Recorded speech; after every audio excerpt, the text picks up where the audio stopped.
All rise. I pledge allegiance to the flag of the United States of America and to the republic for which it stands, one nation, under God, indivisible, with liberty and justice for all. Alrighty, thank you, everyone, and please silence the cell phones. Don't get any interruptions. Just less interruptions. Alrighty, well, we will go right into public comments. This is time for public comments regarding issues or matters not on the agenda, but still within the jurisdiction of the City Council of Yreka. Public comments period is not intended for question and answer period or conversations with the council or city staff. Council members may when recognized by the mayor, may ask questions of the presenter, but no action may be taken by the city council during the public comments section of this meeting, except to direct staff to prepare a report or place on a future agenda item.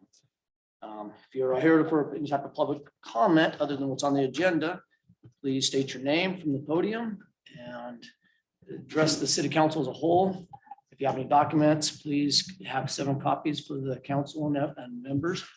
Please limit your remarks to 5 minutes. At this time, do we have any public comments other than what's on the agenda?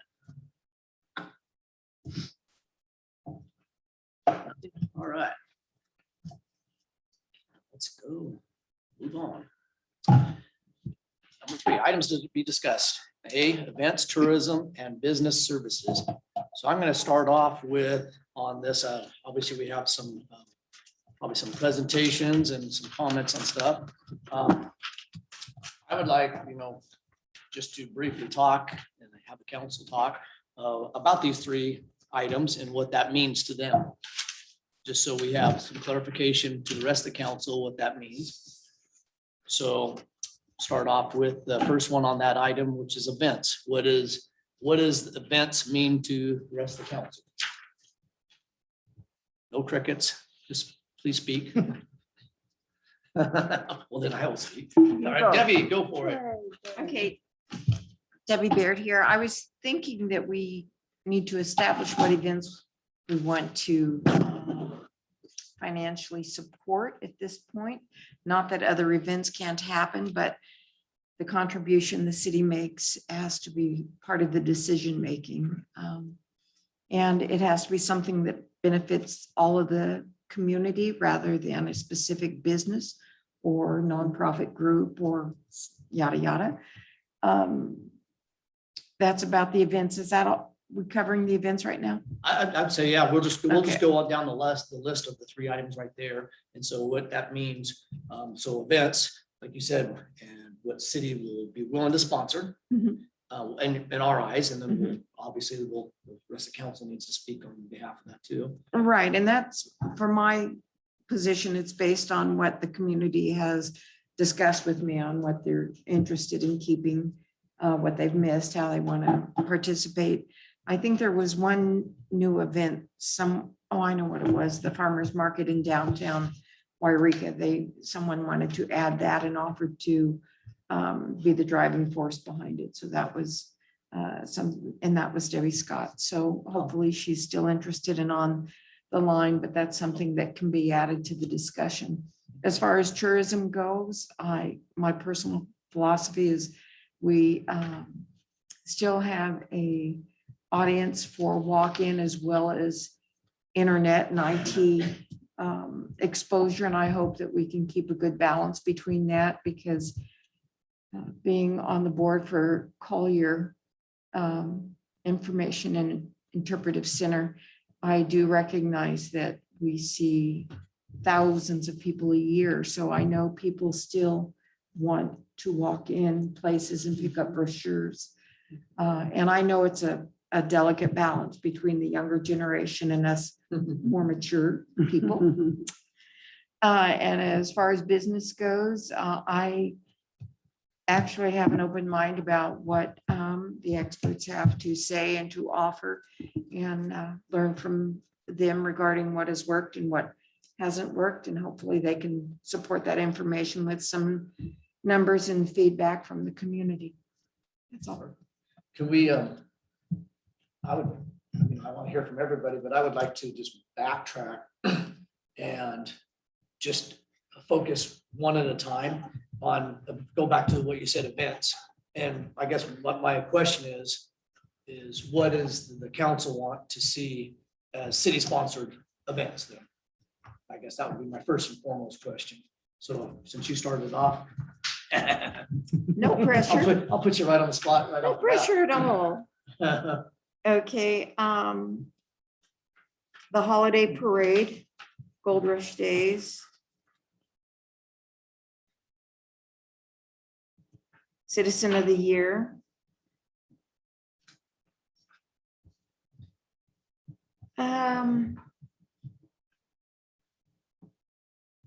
Actually, I'm pretty flexible on anything else. Those are the biggies that the community has talked to me about. I do like the farmer's market idea, but that doesn't necessarily have to be developed right now, because that does support a specific group of people. So I think we need to be fair across the board, not help one business more than another. So I don't know how that can evolve, but I would like to see it. I would certainly participate with it. When you said holiday parade, is that just the holiday parade or Night of Lights? Night of Lights as well. I think of them together. I just want to clarify that. Okay. All right, then I will move on to any other councilmen, what their comments are and on events and what they feel is. Yes, Joe. Oh, okay. I was actually going to listen to what people were suggesting, because it's always good to keep an open mind, but I agree with Debbie. Gold Rush Days, was the biggest event of the year in the past. And I noticed in here that may be put on by the downtown merchants, which, I don't have a problem with as long as it gets done. I think it's something that our community has missed. At least they've talked to me about that they like the Gold Rush Days. The holiday parade is huge for people not only that live here, but people that used to live here. When our kids go away to college and, have their lives and they come home and bring their kids, they've missed it. And the Night of Lights is such a great kickoff for the holiday season that I really like the Night of Lights. And the Citizen of the Year is not as much it is an event, but it's not as much a tourism type thing as recognition, and the terminology is Citizen of the Year. It's been the same thing since the early 1900s, I think. So it would be nice to have, recognition for people that work hard in our community. I like that. But boy, I sure do like the idea of the farmer's market, because at one time we had a very successful downtown farmer's market that was very popular. And I know the EDC sponsored that for a while. But yeah, if somebody, if Debbie or somebody would like to step forward, or the merchants, I do think it brings business into town and the downtown area. Or if they wanted to move it around, I don't have a problem with that. When it was downtown, it was kind of like a festival. Every Friday afternoon, it was really cool.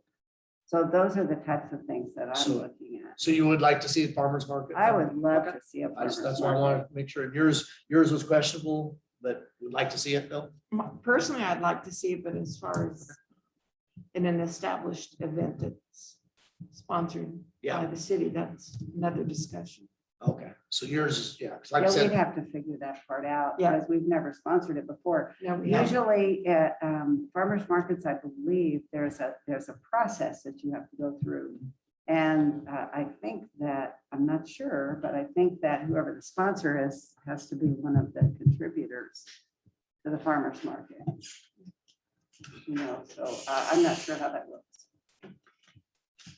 Hello. Okay, so yours would basically, you would say you would like to see the city I would. sponsor?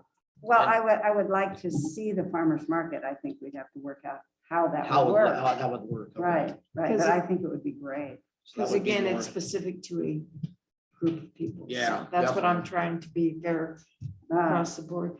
If I may interject before the other council members speak, I noticed in the notes that one of the events was Citizen of the Year tied with the holiday Oh, event. well, yeah, Uh, December. I'm not sure that, I think the Citizen of the Year is important enough that it should have its own night, but Used to be in March, February, March. that's what I thought, February or March.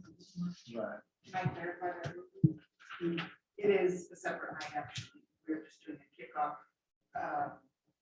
with parade, night of lights, and then we'll be doing citizen of the year, because it hasn't been done for so long. We were thinking we could do it in December. But if we wanted to. We've had a lot of feedback from people who are really missing it, Right. Mhm. so I wanted to get it on the agenda sooner or later, holidays. This year, that would be a this year thing. We are. Perfect. Okay, anything else to add? No, actually, and I see that we've got proposals. And, you know, some of the things are already going on that we already have contracts on that are existing for tourism, which is wonderful. And I'm sure we'll hear more about that from Discover Siskiyou.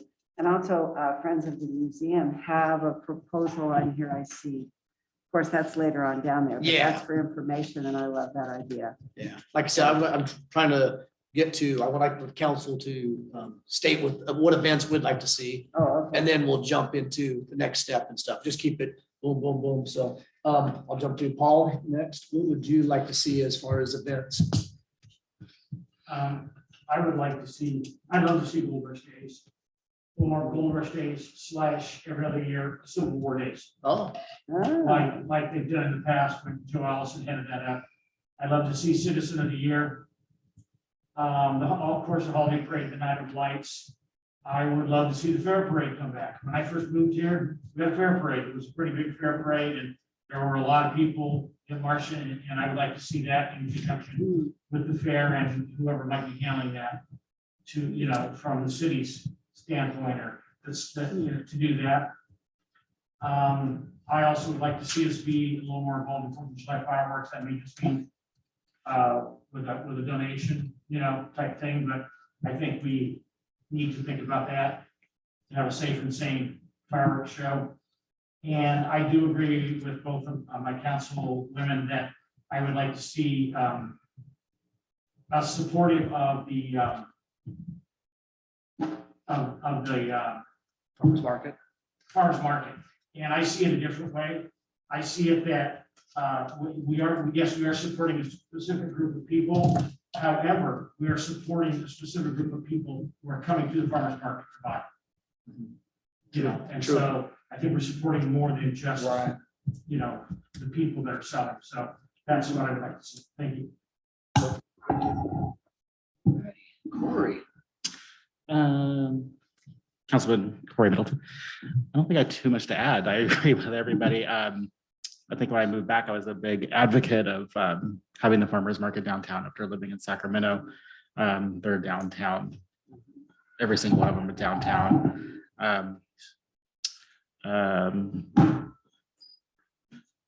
Because I think the one on Fairlane, they are, I think the time is just where people can't get to them.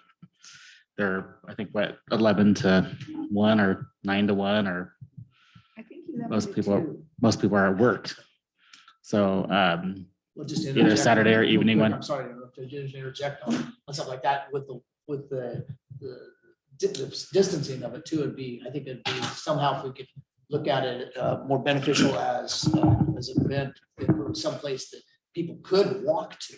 yes, Right. Because there's a big, group of people that would walk to it if they could walk to it, so I think it would benefit everybody in that aspect. Sorry. oh, no, it's good. So when I was talking about it and bringing it downtown, trying to bring life back to downtown with farmers market, I was told, oh, we tried that 10 years ago.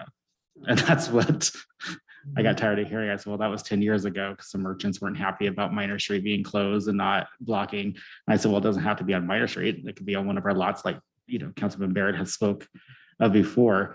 So I think it's worth a try to bring back and bring in more than a farmer's market. I think Crystal brought up maybe having not a band, but music and just a really energized market. I agree with the holiday parade. It's been a tradition since I was a young kid going to it, you know, the Saturday of Thanksgiving, out of town family, friends coming in and always having it that day. And having the Night of Lights the same night, I think would be perfect.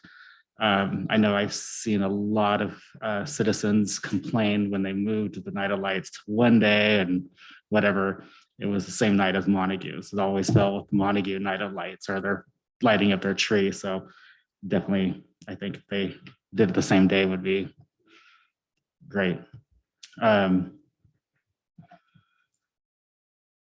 Yeah, I remember the fair parade too. Paul and I talked about it. It used to be big, huge. So you'd like to see the fair parade? I would like to see that back. Or even a Veteran Day parade, you know, there's a lot of small towns that do Veteran Day parade, just more than one parade. It seems, you know, I hear a lot of people, you know, say that the town has kind of lost the spirit. You know, bring back more community things and just, you know, instead of the negative, just start bringing back more life, bring back the flags all down Minor Street and have a parade, even Veterans Day, but definitely the fair parade was big. Citizen of the Year, I remember it being huge. I mean, you couldn't even get in Miners in the last time I went, it was the years ago, but it was packed. You know, all the tables were full and it was a big event. So definitely to bring that back and energize that again would be a good thing. So I agree with what everybody said. Mr. Mayor, may I ask a question Yes, please. regarding the 4th of July? Mr. McCoy, Councilmember McCoy, you were talking about the fireworks. I'm sorry, you were talking about the fireworks for 4th of July.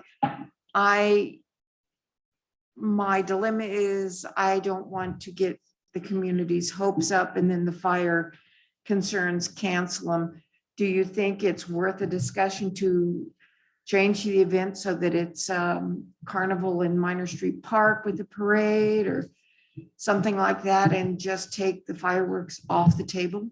Like a festival of 4th of July. Yeah, Yeah, I think you could do it that way. You can also do the donation, and if they don't use it, we either use it for a winter time like they're doing this year, or you put it off till the following year. Yeah. Who knows? We may never shoot off or sell fireworks again. that's what I Never said. So, you know, Unless it is New Year's. and then if history shows us that we're not doing it, then it's something definitely we wouldn't want to do.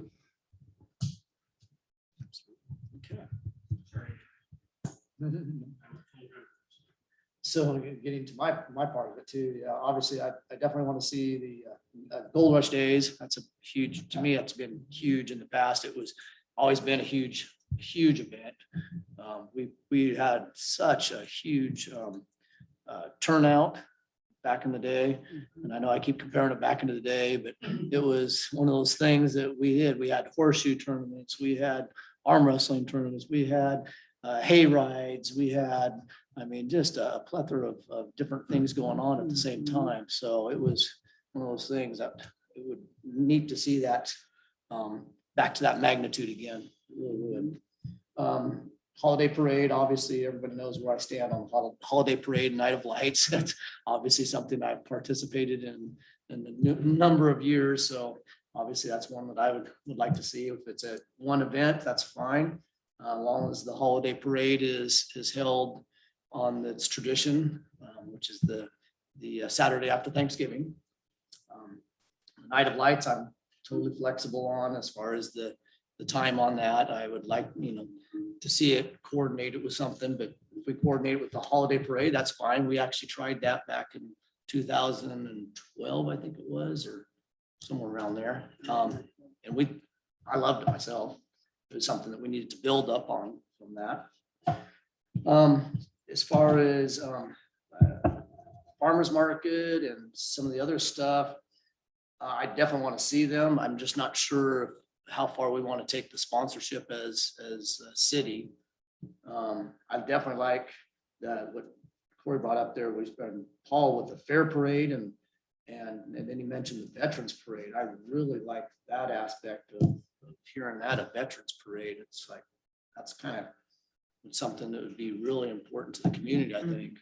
Some cities do that. Mhm. Fort Jones does it every year. Yeah, Fort Jones does it. I think it's really a good way to honor our veterans because we have a lot of them. Like I said, farmer's market, I'd like to see it down, if it's gonna be, somewhere downtown, or if we're gonna do it again. Sponsoring it as a city might be a little tricky. It's something maybe we could discuss for the future, because obviously this year is gone, but we don't want to put it on the back burner too long, because that's what happens with these events. You put them on the back burner too long and they don't happen. So it's definitely something we want to address. 4th of July, the fireworks, that in mind, I really, going back to that, it's so iffy. I'm not sure where we go with it this year. I'd like to see it, and it sounds like hopefully we can, is a New Year's celebration, which is great. That would be awesome if we could see that, go to that New Year's celebration.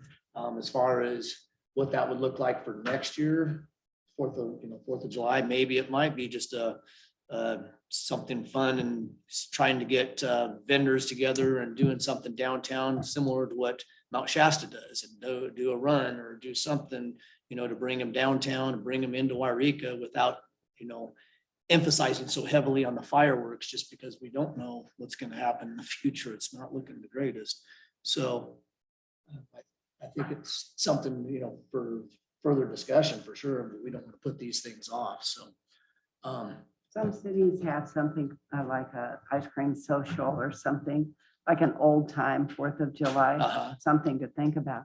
yeah, and I think what we could do, going into the 4th of July thing, if we move forward and say it's a 4th of July celebration, then we could, if we can do the fireworks, then great, we have the fireworks. If we can't, then we still have some type of celebration going on. So I think it's something we could build on for sure. But at this point, I don't know how that would look. We'd really need to get somebody to step up to the plate and want to run with that and be creative with it, which we have a lot of creative people in this town for sure. So, okay, with that in mind, then. I think Mr. council Mayor. member. Oh, I'm sorry. Corey has a- Before I lose my thought here, on the farmer's market, as far as sponsorship goes, could our sponsorship be the usage of a lot? Oh, I see. I got That's you. what I was So thinking, as far as that would be what our contribution be. Okay. Well, As that what are the public lots would- downtown? Well, that would be simple enough then, and be not real costly for the city then at that point. Yeah. So. But I Yeah, want- keep in mind, every event we do, just so everybody knows, there is definitely always cost involved. We have staff time that goes around and does the trash and does the cleanup and does all that. So it's still not free, but Right. it's less of an impact. Yes. Yeah. Definitely would be less of an impact. So that's definitely something to keep in mind. So good. Just a thought. Mhm. So with that in mind, do we want to just keep moving like I'm talking, go to tourism and discuss what that means to all of us? And then, sorry to keep everybody waiting, but I think that would be good to go through what this, to every councilman, what this means to them, we went through events, what tourism means to the council, what business services means to the council. And then I would say to have some presentations, if that's okay with the council. Does that sound okay? Okay, well then, we'll just go right back to the same order we just did. Debbie. Well, poo. Now, this is tourism. Yeah, I think I said most of it before, and that I think it needs to be a good balance between serving all generations so that everybody gets the information they need in the format that they're most comfortable in, because I think if we make it too hard for us old people, we just don't do it. But there's a lot to see here, and there's multiple ways to promote the community, and I know we're doing a lot of it already. So I guess what does that mean? Not to put you on the spot, what does that mean? More walk-in type thing / more, and then electronic versions? I mean, what is it? I'd like to see both digital and walk-in. And I don't know, I might have to recuse myself when it comes to voting on this part, because I do think it's reasonable for the museum to do the walk-in portion simply because of their location. And it just serves them well to draw more people in. And I just think it's a win-win. So because I'm on a couple boards with Grace, Randy, do I need to No. recuse myself from that vote? No, there's no financial We gain for don't that. have any decisions to make tonight. Mm-mm. Oh, cool. Well, Not then I'll making any just give my, decisions. It's not my And agenda. opinion all over. Exactly. We can voice our opinions. Yeah, it's Yeah, discussion. Exactly. But I do see, sorry, I do see that the walk-in has value from a lot of different angles, and the digital, I think we'd be losing a large market Oh, if yeah. we're not paying attention in that direction as well. Good. That's Good. All righty, Joan. Yes. Yes, you're Um, next. So, yeah, so we're talking about tourism. I'm very pleased with the tourism with Discover Siskiyou. I think they're doing a great job.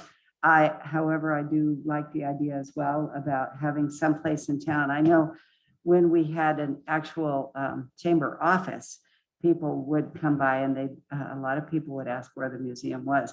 My only concern with the museum is to make sure that it's open. I would send people to the museum and then they'd come back and say they're closed. So the main thing we want to make sure is that, we have information there for people to pick up. I agree with you. There's a segment of the market, maybe some of us might be part of it, that are, maybe a little older and we look some things up online and then maybe not others. So I think it would be nice to have some print material, but I really also like our contract that we have with the EDC and with Discover Siskiyou, because they do a great job of outreach outside of our area. Right. So, yeah, I think those two things work really well. Awesome. Okay. All right, Mr. McCoy. I would just say I have basically two things. I'd like people to be able to access online tourism, but I like it to be changed daily. I don't like going on to another city's website and find it's 2 or 3 weeks old. That's just, it's got to be updated. And then I would like to be able to promote it as Councilwoman Smith Freeman said, in person. I'd like to promote it particularly on weekdays. And then I would like to see at least 3 days a week, maybe 4. I know Monday's usually a slow business day, typically in retail and in restaurants. That's why a lot of them will close. I'm worried about closing on a Sunday. And I'd like to see it open, say from 9 in the morning till 5. I know as people have talked to me or asked about, when they ask why the chamber wasn't open, why there was nobody there. And I think our hours like 9 to 4, 9 to 5. And then on the weekends, I'd like to see them say 9 to 6. Because I think if we're going to try and market ourselves as a destination, then we need to be able to respond as a destination. If we're going to respond from 9 o'clock to 2 o'clock or 9 o'clock to 3 o'clock, we're not serving tourists. And then along with that, what I see expanding a program is helping to promote programs that might promote certain tours or other ideas that bring people into the area. In other words, supporting some kind of a brain trust that looks at and I've talked about this for the last 25 years. How can we put together tours where somebody comes in, they go fishing or hunting or whatever, they bed and breakfast or they verbo or they hotel or whatever somewhere. They get and I'm not saying the city puts this together. I'm saying we need to support, a group through whoever does it, whatever organization does it, so that we're putting together, these packages that people say, oh, I want to go there. I want to do that. I saw that. I saw that in Sunset Magazine, or I saw that somewhere else, I mean, we've lost the Yreka Western in the time that I've lived here, and I fear that we may lose other things if we don't get on track and no pun intended, and begin to build on the good things that are here. And a lot of those are outdoors, and there are things indoors. So thank you. Question, Mr. Mayor, Yes. Councilmember McCoy. Are you talking about those extended hours just for the tourist season, Memorial Day to Labor Day, or year round? Because those are Good question. extended hours. Yeah, good question. Well, I think you definitely need them during the tourist season, the summer season. And then I think you would just go, you might go 5 days a week, 10 to 3 or something like that for the the rest of the time. You know, just depends. I've never seen any numbers on Councilwoman Baird on how many people come into Yreka and how many people actually stop. I've never seen anything from the chamber that shows over the last 10 years what we've done. So without any data, it's pretty hard to make a quantitative analysis. Qualitatively, I think I probably agree with you in that we don't need it as much in wintertime as we do, or the early spring or the late fall. I can elaborate a little bit on that. So as far as weekends wise, yeah, we did used to keep on the chamber. We used to keep track of who came and went. We had a ledger to keep track of everybody that came in, especially on the weekends, because we as a chamber back in the day would volunteer one Saturday out of the season, and at least one Saturday, sometimes a couple Each of them. board member. So right. that, yep, each board member would do one day out of that to cover the Saturday. So we had that covered and stuff. But yeah, we used to keep track of that. Back in the day, I don't know what they've done, like you said, in the last quite a few years, but there was numbers, and it was pretty good numbers. I know on some of those. I know when I worked it, I was surprised on how many people did come in on Saturdays. It was quite a few that came in on Saturdays, especially if it's tagged with the museum or something. It would be a dual benefit at that point in time. So, okay. All right. Is there anything else you want to add, Paul?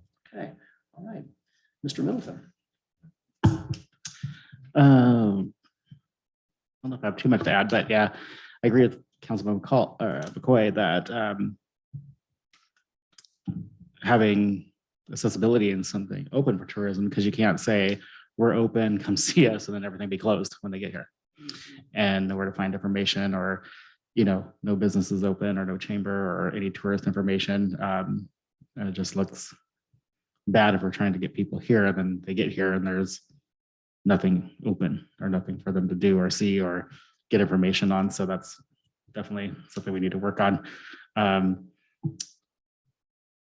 yeah, I think keeping our contract and just plugging away, and just promoting our area. There's so much to do here, and just getting the word out. So, but we need to bring them here, and there's got to be stuff for them to see. Like, so losing the Blue Goose was a big blow, and if we just keep going down the path we're in, we'll just see a lot of things going away, and that we don't want to see that for our town. That's all I have to say. That's it. Okay, so you're just keeping in mind with kind of some of the support of what Paul said. Then, what about on the YouTube, both you guys? I think you did say something a little bit about it, Paul, the electronic version or that type of social media in a sense. What is your take on that, Corey? Well, I guess I'm in the generation where I don't. everything I do is online, and a lot of my friends. So I just kind of forget about people that they Excuse me. do wander in to get information, because most people that I know, even older, I mean, it's not even my age, it's older people too that I know, get online and they book their trip, they Google their phones, they're very active. So yeah, I just, without giving it a try to see, opening place up and saying, oh yeah, this many people came through the season, is we won't know until we try it again to see if that's really something that still exists. And Right. the generation I know, it doesn't. Everybody's online, just the way it is. May I add one thing? Yes, please. Just because I'm encouraging to have a walk-in facility doesn't mean forever. Right. I think right now there's still a market out there for And walk-in. I was saying I don't know, because Right. we haven't had a walk-in here in a while. For a while. Well, So- the chamber, that's Mr. Yes, Jim. Mr. Mayor, the chamber did used to have one when there was a chamber office to walk into. There was just about everything you could imagine, the hunting, the fishing, the hiking, maps, trails, everything you can imagine was there. So I could see a value in that. A lot of people came in and used that information, but that information should also be online. Yeah, So, Yeah. like I said, we won't know until we bring it Exactly. bring a location back and seeing if it is utilized and if it's going to be open or volunteers or who's going to step up to do it. That's the big thing, is getting people to sit in the chamber office on a weekend on Sundays when people are, visiting to yeah. help them out. They got to be there. Yeah. And we didn't have a budget for that at the chamber. We had volunteers. so- And, we got the idea from Ashland. The Mhm. Ashland Chamber has volunteers during the weekends. Mhm. So, it's, and volunteers are hard to come by these Yeah, days. I yes. understand that. But anyway, it's a thought. Yeah, So we definitely. got to try. Anything else? That's it. Great. I'd like to, play on that a little bit too. With the walk-in, there still is definitely a value of that. Obviously, electronic version with what's been going on, especially this last year with COVID and everything else, everybody's doing it online. I mean, it's just, that's what they naturally do. The big thing I see, and with, more online stuff that we need to, what I'd say we need to emphasize is everything heavily on our local stuff, especially what we have to offer in Greenhorn, the trail system and stuff like that. That was where it was a big value having an office, a chamber office, is we had the maps for the trails for up by Greenhorn and all the parks and all these other things too. We had those brochures that listed on top of that. When you had walk-in, it had all the restaurants and everything else that was to offer. So, which all can be online, obviously. It's just a little bit trickier. Some people, when they come to visit, they hear, I spoke with a number of individuals, especially back in the day when I was on the chamber, number of individuals that came for the day, were passing through and they've seen, oh, this is a cute little city. Let's stop in and check it out. And they didn't have the opportunity to really check it out online, but they stopped in and were able to, come into the chamber office there and hand them out, like I said, maps for Greenhorn and maps for downtown and all the restaurants and everything else. So there's definitely a huge value still. I feel, maybe I'm too old fashioned, but having a walk-in facility, but with everything going on, like I said, with the pandemic and everybody making that conversion now to a high electronic version of it, I think it's necessity, obviously, to have both for sure at this day and age.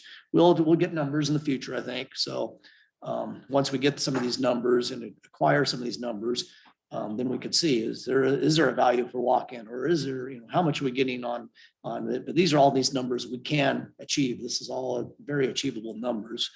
So that we can figure that out for the future. But I think in the near future, I think it's definitely something we definitely need to, in my opinion, need to move forward on. Yeah. Joan, you had a comment? Oh, I was thinking, we were talking about tracking the Mhm. numbers. And I was thinking that tracking is usually really easily done when it's online. Yes. Because, if they go to the site, then they click on a hotel or they click on a restaurant. And so all those numbers come in that way. And I'm sure that EDC will probably have some information for us on that, which Yep. should be helpful. Absolutely. Absolutely. Great. All righty then. We will move on to the next one. I guess who gets to go first? You're the chosen one, Debbie. This business services. Mayor Pro Tem. That's Okay. why you got to get that big title. Yeah. Not only business services, but I think it should be an educational resource destination. I also think we need to focus on retention. If there's any way to figure out how many businesses have opened and not stayed, and for what reason they exit interviews.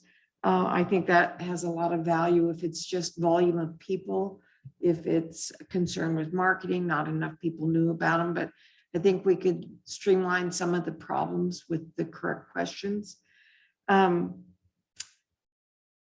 Just education on all levels, marketing, social media, loans, grants available to specific minorities,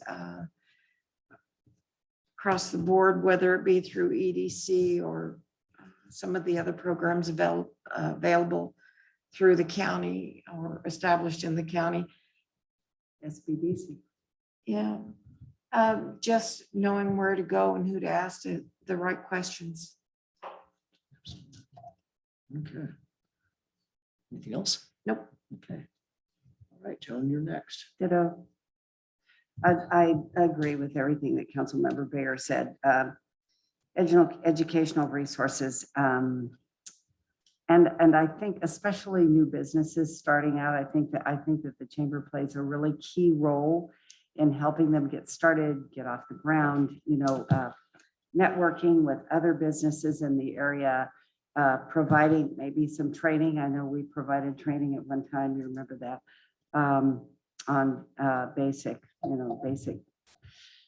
training on, how to treat customers and then, how to use the resources. So I agree with Debbie. I think that that's key. And retention, yeah, it seems like we've lost a lot of businesses, which worries all of us, I think. And I mean, a lot of that doesn't have anything to do with us as much as it has to do with the pandemic and, and things coming down from the feds in the state. So, but then, the issue is how to get them back and up and going again, and so, I think that streamlining, having the list of resources are available, using the SBDC more, because we do have something business. What's that stand for? SBDC. That's it. Okay. Small Business Development Center, because there is funding out there available. And then a lot of people don't know about it. So yeah, streamlining that would be wonderful. That would be really great to get that information out there. So I agree. Awesome. All right, thank you. Mr. McCoy? I would agree with both councilwomen and only add that the thing that I have seen in my short business career here in Yreka and talking to business people and even some people that are current chamber members is being able to see the chamber not only reach out by letter or whatever, but see the chamber and not only reach out to new members, but reach out to existing members on a regular basis to let them know what's going on and to see what their needs might be, because I think that's an area which not the chamber, but I mean, I think it's an area where we always fall short is reaching out to people. We think their businesses are doing well or a person's doing well. They look great, so I'm not going to worry about them. So I think we reach out to them personally, both the new ones and ones that have been a member for 5, 7, 10 years. Good, thank you. All right, Mr. Middleton. I don't think I have much to add. If I'm boring with some, like I'm a broken record here. Of course, when people opening a business and people are excited, the community members, it's the first thing I say is you got to support them. That's how they stay, is supporting them and not, driving over the hill. Because I see people all the time saying, oh, too bad they left. Well, but then you see them online going to the same shop and it's 35, 40 miles away from, over the hill. So it's getting the community to support our businesses is a big challenge. And I think, for the most part, I think, our community does support, our businesses when they can, but I think we could do better as a community. I'm gonna let Crystal speak because her and I had a conversation. I forgot when it was, what it was about, just been a couple months, that she was talking about her reaching out to businesses and the training and just even employees and how to, a lot of simple things, but a lot of things they didn't know about and they were excited about. She was bringing these programs. So I'm gonna let her speak on that. But so I'm excited that she's taken the position to really help these businesses, because I think it's going to be a bright future for the chamber and also our businesses downtown and then the North County, because she's really worked really hard and she's building a connection, and she has explained to me about the different programs she has told them about. They had no clue, and so I can't wait till she speaks on. I hope she speaks about it more when she comes up. That's all I have. Okay. So yeah, I obviously tend to agree with pretty much everything they're saying. The business aspect of it, I look at it in a couple different levels too. More support for in education, I should say, in starting up businesses. I know that was one of the things that we were working on at the chamber, was really helping with how to start up businesses. A lot of people have great ideas, but don't know how to implement them. How do they go to the city and pull that permit and stuff like that? And I know like the EDC and stuff like that works on that, obviously. That's another avenue if we, you know, with the chamber, and I don't know where they're standing on all that stuff, but in the future, but that was something that was a huge asset, is being able to walk the citizens through. They're starting up a new startup business, be able to go through, this is what you need to do to go down to City Hall and pull a permit. This is what you're going to have to go through. If you're going to, you know, build a building, then also there's a lot of emphasis on that, on how that's done nowadays, especially through the city and all of our requirements and everything. So a lot of emphasis, I feel myself, as figuring out how to draw them in, which we can draw them in, but keeping them in is another thing, and helping them out, starting up these businesses. And we're going to see it, I think, in this near future, a lot more new businesses starting up because of this pandemic was a curse and a blessing all in one. I think it caused a lot of people to think outside the box. And by doing that, they're looking at business in a whole new different sense. So that's something that all of us could be educated on that aspect. You know, I'm old school on how I run my business, but that's where I think we could see in the future too, is more things that we were working on. I know as a chamber, trying to doing a lot more educational classes and stuff like that, and bring in guest speakers in and stuff on a regular basis to where they could talk about what they're doing, how they're doing it, and really educating some of the citizens on how to start up and continue their businesses and stuff. So a lot of that is, like I said, covered in a lot of different avenues, but that's where I think we're getting to this part now that we're going to hear some of the speakers now, and that'll be good to see what their take is on what we're looking at now. And that's why I wanted to do what we're doing, is to go through all these things and then have the people come up and speak. And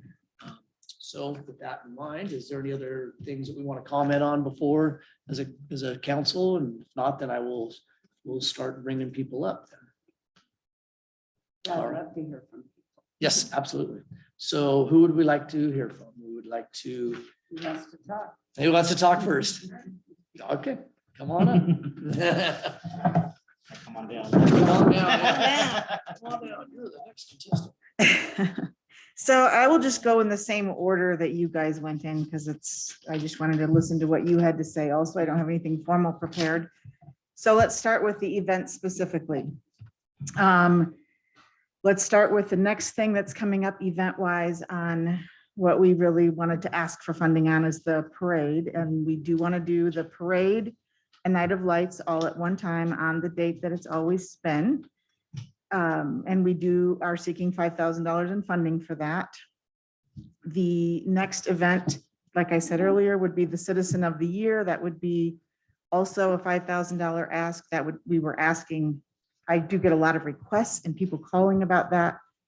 I think that's something people have really, really missed. So we were gonna just try to put that into either the 11th or the 18th of December for this year, and then move it back to a late spring, moving forward. The Gold Rush Days, I have tried very hard to get the Minor Street merchants to take over that. I have not been very successful, and they don't, to be perfectly frank, work well together.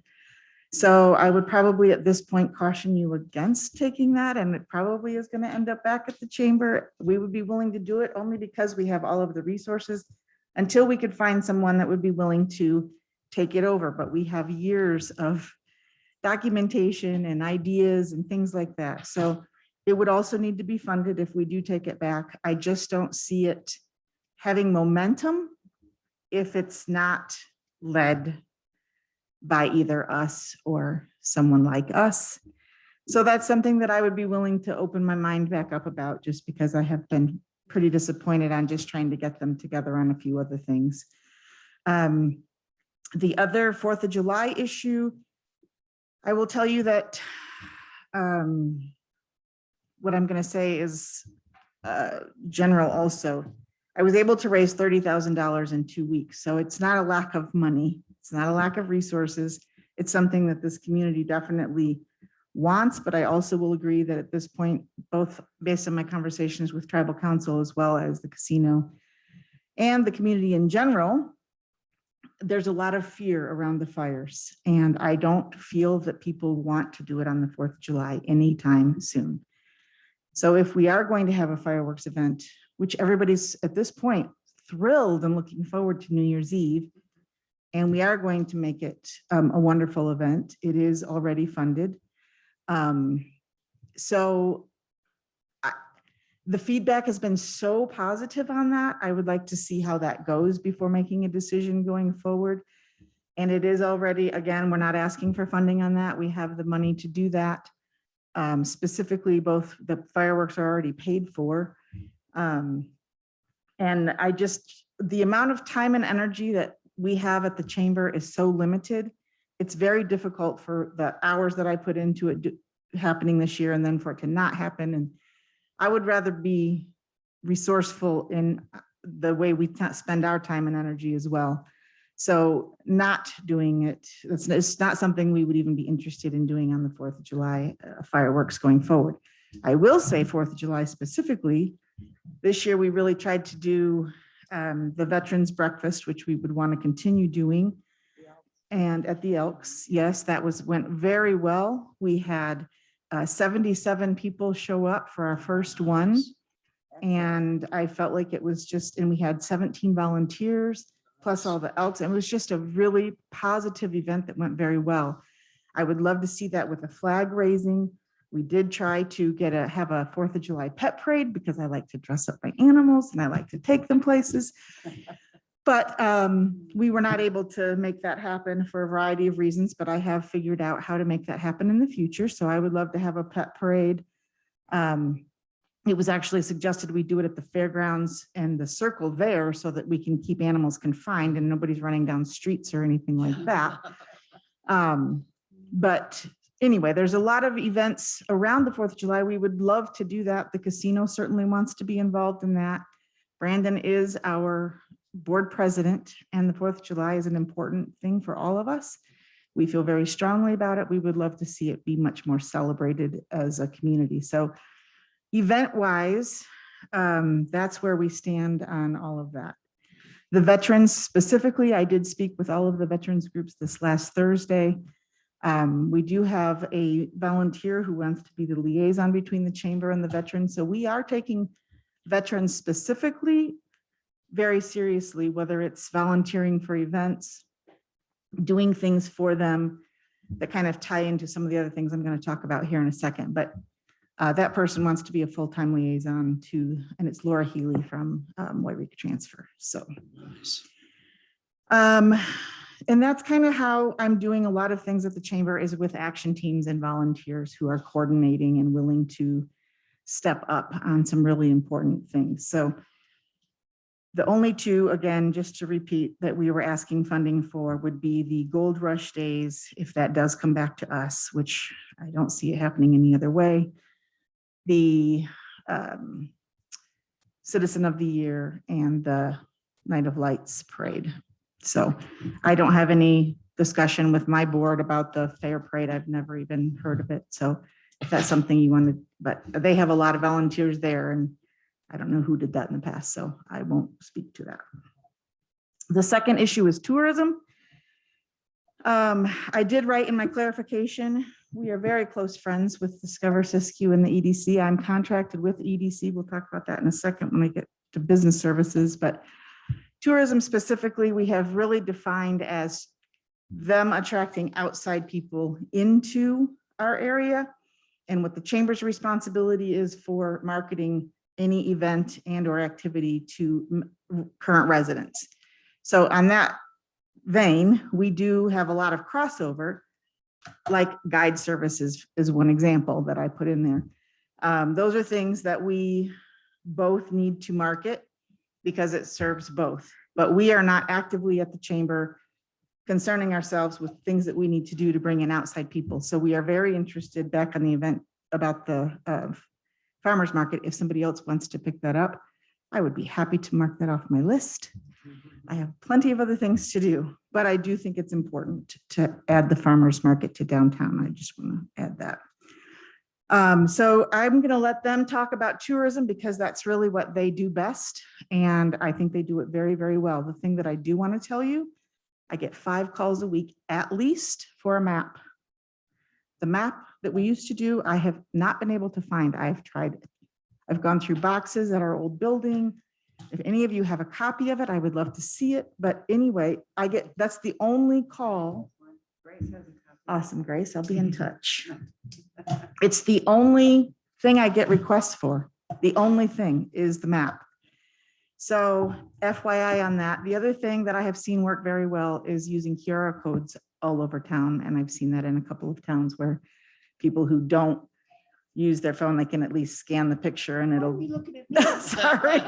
She doesn't even know what you're talking about. Okay, well, that's a suggestion on that, but I'm gonna leave that again to Discover Siskiyou because we really have sat down and talked through what they are good at, what I'm good at, what, and how to separate that. And I think we've already done that very, very well. So no issues there on my point. The business services, that is my forte. That is what I love. That is when I get excited. And that is my background and everything that I live for. So everything that you said is true. I do want to focus very much on that. I will tell you that my first big thing that is occupying my life right now is we're trying to do this job fair. So I'm hoping we don't get knocked down with COVID. If we do, we will be going virtual through SMART. I'm collaborating with everything and everyone that I can find. There will be childcare. What did you say through SMART? Smart Works or Smart Resources, they're out of Reading, but they have federal dollars. It's the old score. Oh, okay, okay. They have federal dollars that are required to be spent in Siskiyou County. So I am coordinating with them. They have all of the resources to do a virtual job fair if that's what we end up having to do. So they are going to be responsible for the registration process of the job fair.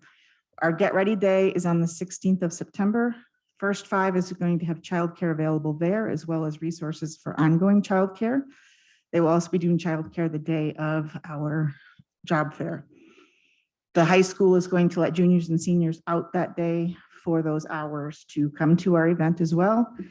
We are coordinating a Facebook group and an Instagram rideshare option.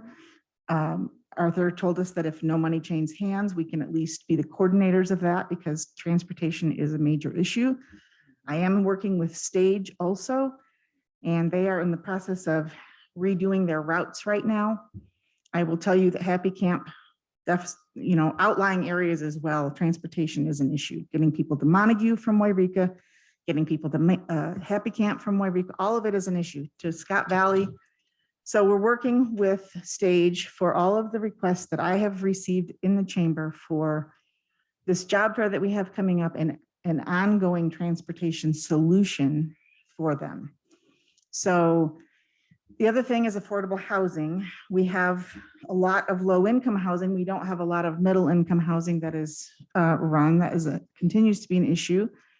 I will say that the casino is looking at some type of RV park where we can put some temporary with the situation that's going on at the building department right now. Getting a quick fix on any of that, the quickest, best way to, and they have all these trailers left over from the Slater fire also. So we're trying to figure out a way to utilize those on tribal land so that we don't have to go through a lengthy process. And they are willing to do that for the community, not just for the casino. So that is a major undertaking. We are working with Siskiyou Works, working with SMART, working with First 5, working with the Opportunity Center, working with the casino. It will be a big, broad job fair on the 23rd of September. So if we have an employer that has job openings and they're so shorthanded, they don't have somebody that can be there, we will be taking applications for them on their behalf. So that is, when I say commerce and it being important, it's things like that, that I feel we should be doing as a Chamber of Commerce. On top of that, I am working with the Minor Street Action Team. They want to do a little sip and stroll starting on September 24th. We'll be getting the liquor license for them. We are working to coordinate all of that. Unfortunately, again, like I said, there's very limited participation and interest in doing anything there. But hopefully, as we start doing things, people will not want to be left out. So that's kind of the approach that we're taking, and hoping that the enthusiasm will just grow as we move forward. I haven't gotten a call. Talia hasn't either. You haven't either. I dropped a brochure off with your daughter the other day. I saw the brochure. Okay. I mean, this is the first time I didn't even know who was in charge of the chamber. Oh, got it. Okay. So I've been up and down a couple times, but it's definitely, I haven't, Bella Arts, yeah. yes, yep. And the other question I have is, have you started advertising for the job fair? Not yet. It'll be starting probably next week. So we have so much interest. We are a little bit overwhelmed before we even advertise. So the veterans groups, everybody's already, like, a lot of Maine people know about it, but I'm afraid, I'm trying to make sure that before we have too many employers, that we have enough potential employees. That's the obstacle that I'm up against right now. I don't want to get the hopes up of a bunch of people and come waste anybody's time if we're not going to have enough employee potentials there. So I'm trying to overcome as many obstacles as I can between transportation, childcare, and housing, and high school juniors and seniors and veterans, and hitting as many of those potential groups as possible. COS? COS as well, yes, yes. They are on the list, yes. So that, from a business perspective, the day-to-day operations, we will be funding obviously with dues and sponsorships. We have quite a few sponsorship opportunities out there. We want to bring back, as soon as COVID is over, or it'll never be over, when COVID is user-friendly, we would like to start doing the business after hours and the networking and bringing people together. We did make nonprofits can join the chamber for free. And so all of the marketing and things that go with that come to them. We also are opening it to individuals. So we are doing a $50 individual membership now. And the purpose behind that is to get the community back involved with the community. So individuals can have a place to plug in, because there's really no place for them to plug in person, or come to things and be a part of things that are going on within the community, or have a voice really where they can have fun. And if we don't start having fun again here pretty soon, we're in trouble. So with all of that said, I do also work very closely with the SBDC and the EDC on attracting new business, on helping them through the process from startup to finish. I also, we have several right now that are trying to sell their businesses. I have advised with them. We've looked at solutions on whether or not they have other options besides closing or selling or whatever. So I am doing, I can assure you that my phone rings all day, every day. And it's a lot of that. I spend my days in the field most of the time. It's very hard to do my reports and get stuff like this done because I'm so busy out sitting down with people, going through their financials, going through their marketing, looking at their job applications. I had somebody, a restaurant called me the other day and said, do you have any blank applications I can use? I don't have any applications. So, I mean, it's just random stuff all day, every day that, I am supporting commerce and business hands down for sure. So the other big thing that I wanted to talk about is communication, because I'm planning on starting a weekly newsletter that has everything from fun, motivational, inspiration, focus on people, focus on business type stuff, but also the events. So the events will be listed and coming out on a regular basis. I am going to do that on email.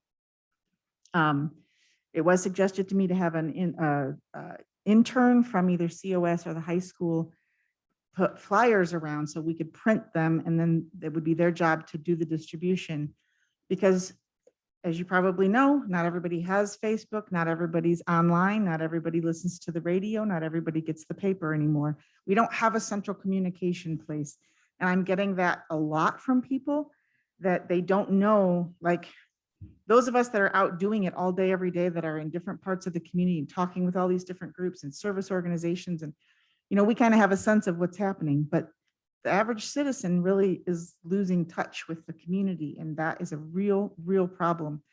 So I'm hopeful that if we can do this print thing, that we can figure out a route for everybody, and we can do a weekly newsletter that's more of a community newsletter type thing, but is also commerce focused. So our big kickoff on shopping local will be in December, that we're doing hashtags and events and downtown stuff and South Yreka stuff, Monica, all over the North Siskiyou County, we'll be doing shop local drive from the chamber. And I think that all of the education that you asked about is definitely being done and will be done. I do send out there anytime I think anybody individually or otherwise would benefit from one of the classes that they have going on. I do send those out. I text them or email them all week, all the time. So I'm not in the process at this point of establishing our own and doing them at the chamber. Not that we won't in the future, but I'm pretty busy with everything else at the moment. What questions do you have for Yes, is me? there a question? Yes, Mr. McCoy. Yes, I have several.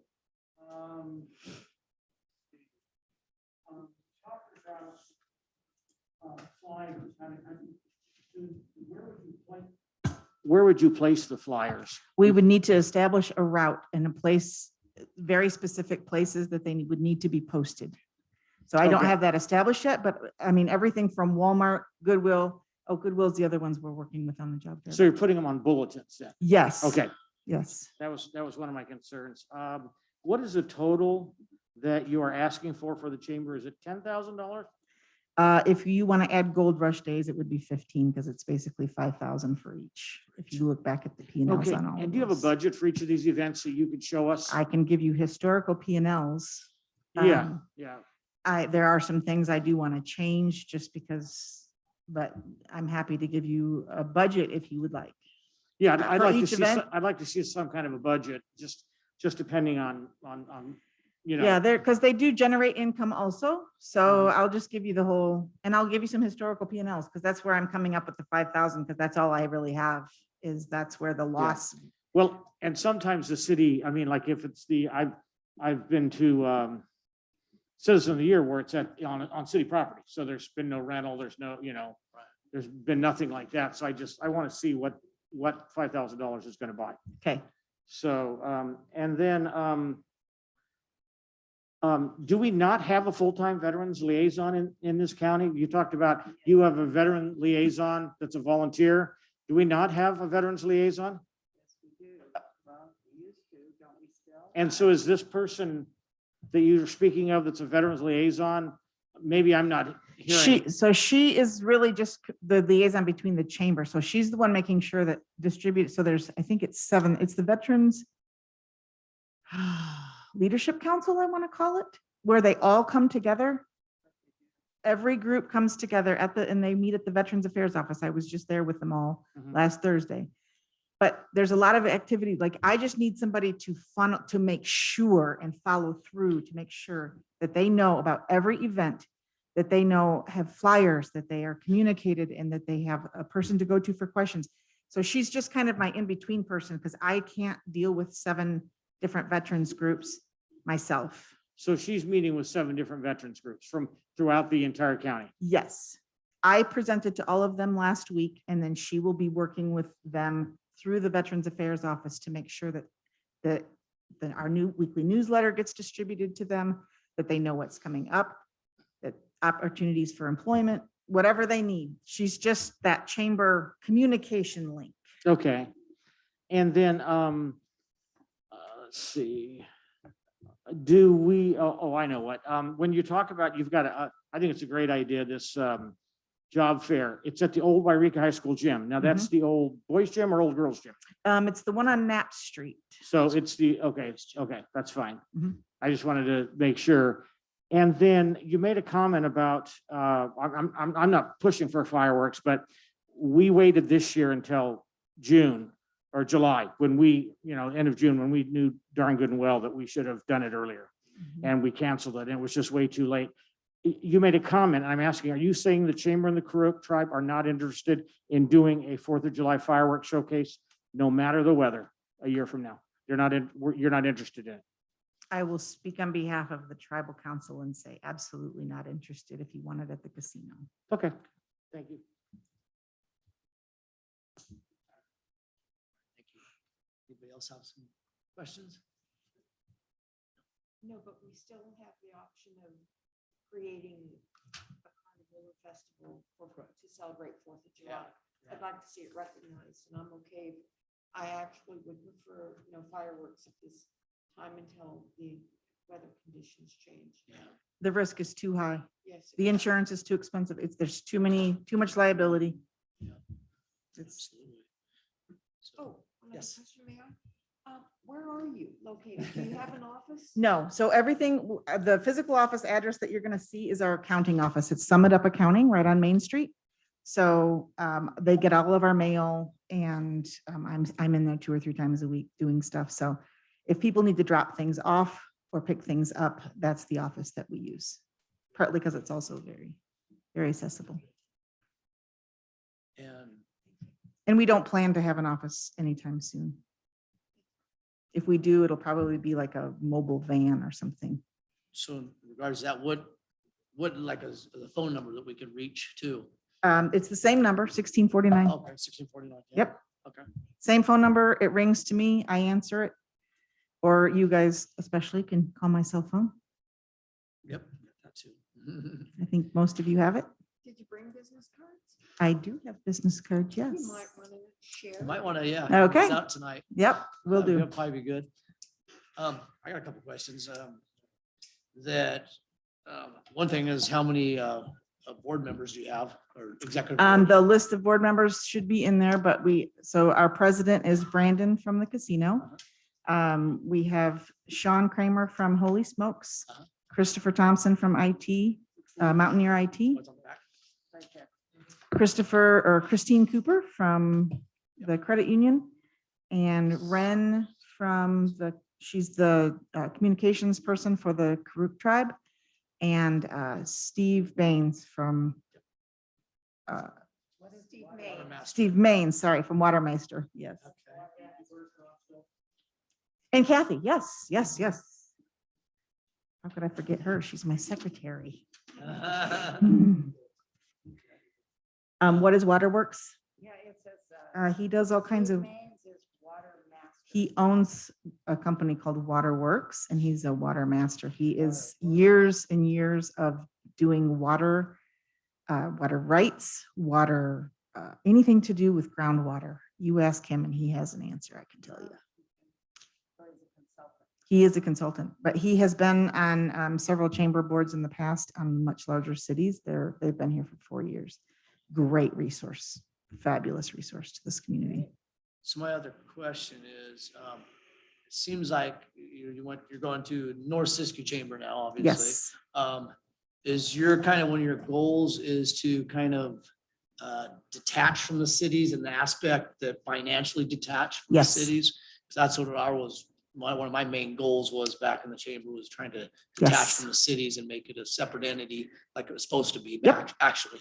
that is our business plan. That's our budget. And I believe we are well on our way to doing that. So I feel very strongly about that. So yeah, the only ties that you would have with our operations is funding the events if you want us to continue doing the events. Awesome. And it kind of makes sense. So whatever works. Yeah, that's awesome. Okay, great. Any other questions? Okay, Great. Thank I like the biz buzz announcements. yes. On here it says biz buzz announcements monthly newsletter. That's pretty cool. I like that. It'll be fun. Yeah, We need some fun again. that sounds exciting. Awesome. Thank you. Thank you very much. All righty. I see Corey's gonna jump right in now. Yeah, that's okay. My name is Corey Hayden, and I am a program manager with the Siskiyou Economic Development Council, a former Chamber of Commerce Executive Director. So I want you to know how pleasant it is to hear Crystal speak on behalf of the organization. I think it sounds incredibly compelling and promising and just bursting with energy and promise. So that's great to see in Siskiyou County. The EDC, Siskiyou Economic Development Council, and all of our programs, which includes Discover Siskiyou, greatly appreciate being invited today. In general, you see us a lot come in and present and provide updates. And so the EDC is truly informed by the priorities of your city leaders. We want our priorities to match your city leader priorities. Discover Siskiyou is slightly different in that their priorities are governed or guided by the lodging properties and their management committee. And we are fortunate today to have two incredible experts from Discover Siskiyou. Nikki Brown and Heather Dodds are here on Zoom, so I'll make reference to them in a little bit and certainly invite them to speak per their expertise in the tourism sector, and also they're very involved in all of our programs at the EDC. So they are versed in all of our work and highly involved.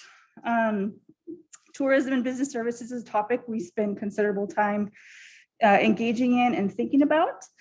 The council this evening has done an amazing job referencing accurately our Small Business Development Center. So thank you so much for keeping those no-cost services at the front of your mind and continuing to refer businesses of all kinds to those free services.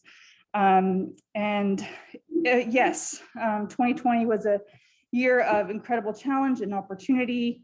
Our business center saw 400 times the call volume, increased numbers of clients, just an incredible boom in engagement over the pandemic year with inquiries for capital, business planning, businesses that wanted to adopt the power of the pivot.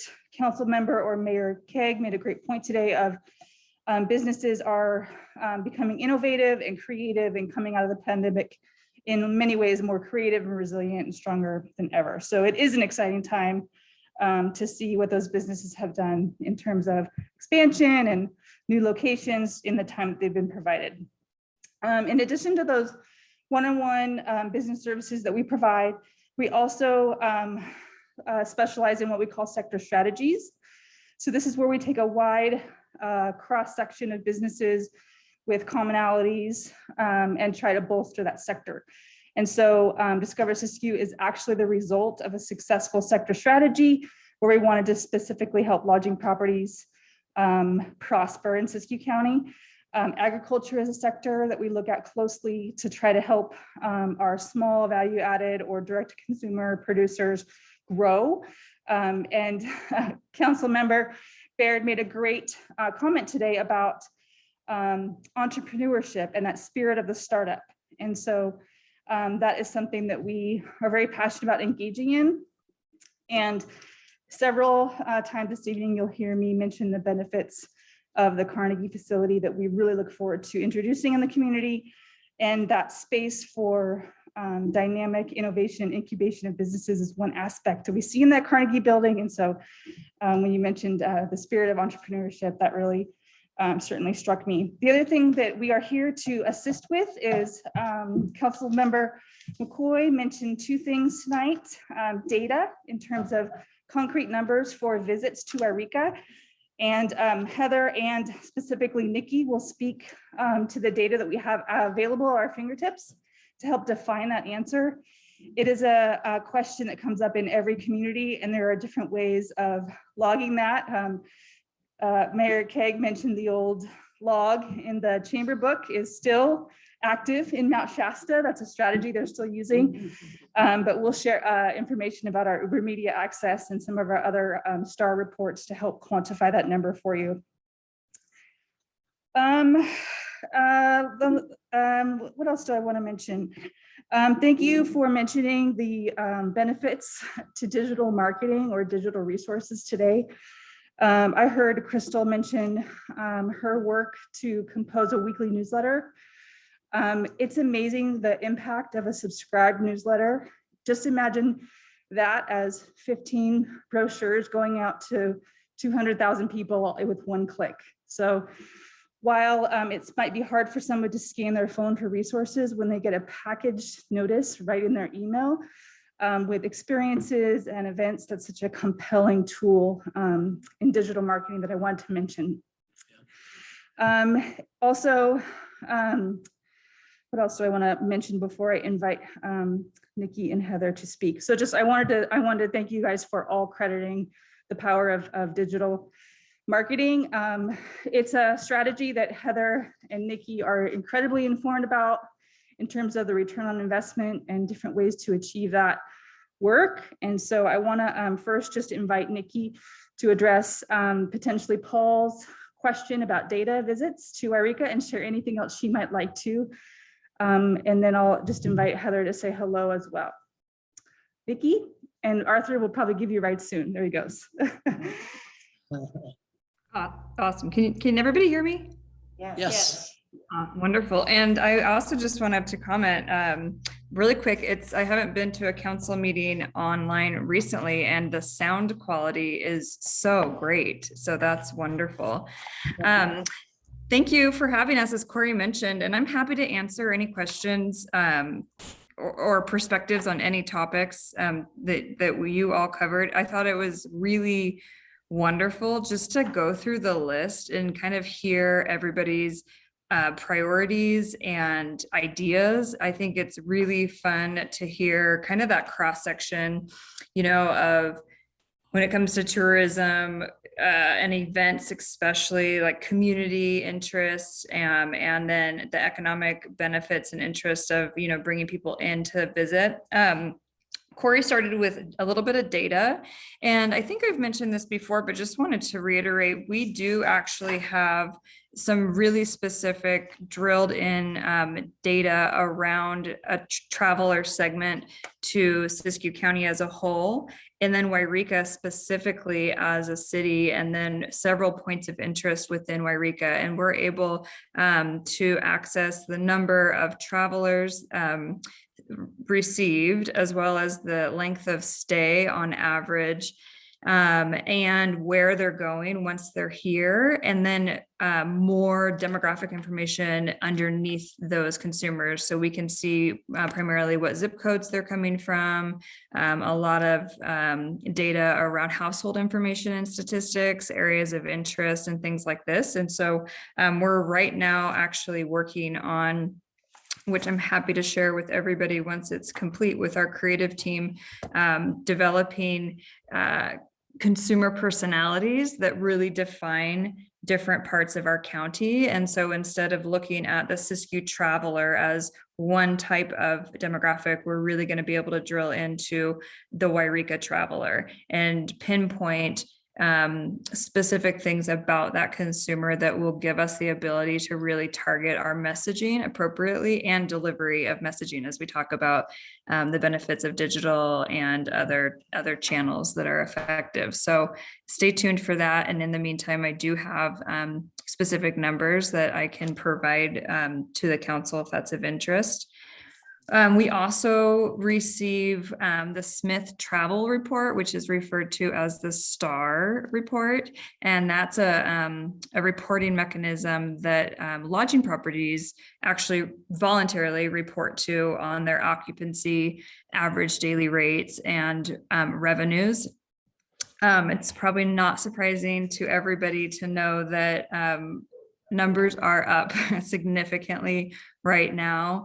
I know that the idea of our typical travel season is Memorial Day to Labor Day, and we're seeing this year and last fall, those seasons are pushing out and extending, which is really a huge benefit for our tourism related businesses. We are looking at numbers for occupancy currently that are not surprisingly, up significantly from last year, but also up from 2019 pre-COVID. And so we're looking at, consumer mindset right now is absolutely interested in travel, but most specifically still reserved about air travel and leaning more towards road trip destinations that have access to outdoor recreation and lower population. And so we're seeing, as many rural areas are, huge opportunities in getting the name out of Siskiyou, and then specifically things to do once they're here. And often travelers, word of mouth is one of the strongest marketing methods, and return visits are another huge opportunity. So we're looking really, at leveraging that this year. We actually have one of our biggest budget years that we've seen, because we were so conservative in our planning for Discover Siskiyou budget in 2020. Last fiscal year, we are operating at just over a $1.1 million marketing budget this year. And we're able to leverage that with the state's huge investment in local state travel. So there's some exciting campaigns that we're working on that I know Heather will give you some more details around. Let's see, there was a couple other things. We are really excited, as we've talked about in the past. I think there's a lot of opportunity for Yreka to develop a really unique brand and messaging. It's not uncommon for county marketing organizations to, really market the whole county, and then for each city underneath that to make additional investments to leverage the marketing that's happening to be able to drive visitation, create a unique experience. And so I think that, as we continue our efforts, there's just a lot of conversation that we can have around the unique opportunities to brand Yreka specifically. And then just quick thoughts on events as well. I think that it's really fun to have the conversations around tourism related events kind of coming back on the radar this year. And I wanted to just give you all a heads up that the management committee for Discover Siskiyou did approve a local initiatives budget for this year. And it's a bit bolstered because it was canceled for last year. And so they are right now working on that program specifically as a mechanism to support tourism events and potentially some additional digital marketing this year. So I'll be sure to keep you in the loop, as that progresses. But I know in the past, a lot of Yreka lodging properties have really supported the idea of investing in a signature event for Yreka that could draw visitation for multiple days in this part of the county. So that would be really exciting, and I think has some additional potential as well.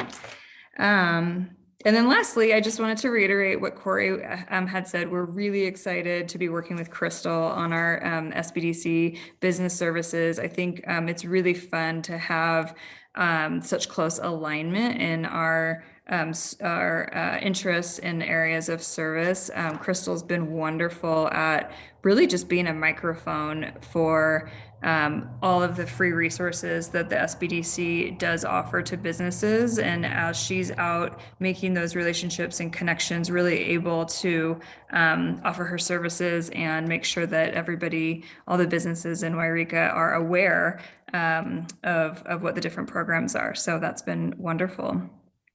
And I'm happy to answer any questions. Otherwise, I will hand it over to Heather. Any questions, council? I was just curious. Hi, Nikki. This is, Hi. I don't know if you can hear me through my mask. I was just curious about the data. You were talking about specific data. Now, do you have that, or does Heather have that, or how can we get that information? Yeah, what we can do is, I don't have all the detail list right in front of me right now, but I'm happy to create kind of a one-pager specific for Yreka that can outline that information. We have it goes by calendar year. And so we can compile 2020, which is going to be obviously an outlier year in many ways, and then compare it to date basically for 2021. So I'm happy to I have to kind of pull it together from the dashboard and the back end of the system, and we can drill into that. They do. It's not going to necessarily capture traffic that would be like a passer through that would just stop in and grab information and keep going. It will filter it. I think the minimum is a 4-hour stay. And so just keep that in mind. And when I send that over, I'm happy to define that a little bit further too. Sounds good, right? Yes, and you'll Yeah, share it that's- with council. Well, she's gonna send it to all of us. Okay, great. Yeah, no, Or that'd send be it to great. Arthur, and Arthur can get it out to Sure. us. Yep. Arthur? All right. Like, Thank you. So as Heather is unmuted by Arthur, thank you so much. I do want to just champion Heather's expertise in digital search marketing and social media. She also serves as an SBDC advisor. So she helps several of our businesses enter, engage, or enhance their social media. And it is like a science when Heather gets behind the computer. So I'll go ahead and turn over the microphone to Heather to just say hello and provide some insight into her expertise. Thank you. Can you hear me? yes, thank you. Great. Joan, I have data for you. That's one of the reasons I really love digital, and you guys touched on it earlier, which was great, but just that idea that we can really drill down and track who is actually seeing our ads and who's clicking on it. And that really gives us a lot of really valuable insight into the travelers who are visiting us. And so one of the examples that Nikki mentioned is we earlier this summer partnered with Visit California and Expedia to run some digital ads on Expedia's website. It was kind of a co-branded ad with Visit California. And it was super awesome. And as that campaign wrapped up, we got the results, and I just pulled just the Yreka numbers. And as the result of that campaign, there were 415 rooms booked in Yreka specifically just over a 2-week period. And that included properties including Best Western, Holiday Inn, Super 8, Baymont, and a handful of others, but those were kind of the top properties. So we thought that that was really cool. And then the other thing that we do consistently year round is we do Google ads. So when people are searching for cool places to road trip in Northern California, or anything that we think people might be searching for, that Siskiyou would kind of fill that void for them, we pop up. So you might see that when you're Google searching something, the first couple things that pop up are actually ads. And so we pay to be in that little ad spot. And as the result of that, we get several 100,000 people looking at our ads every month, with about 10% of those actually clicking through to our website, which is a really high, we call it a click-through rate, the percentage of people who actually click on that ad and visit our website.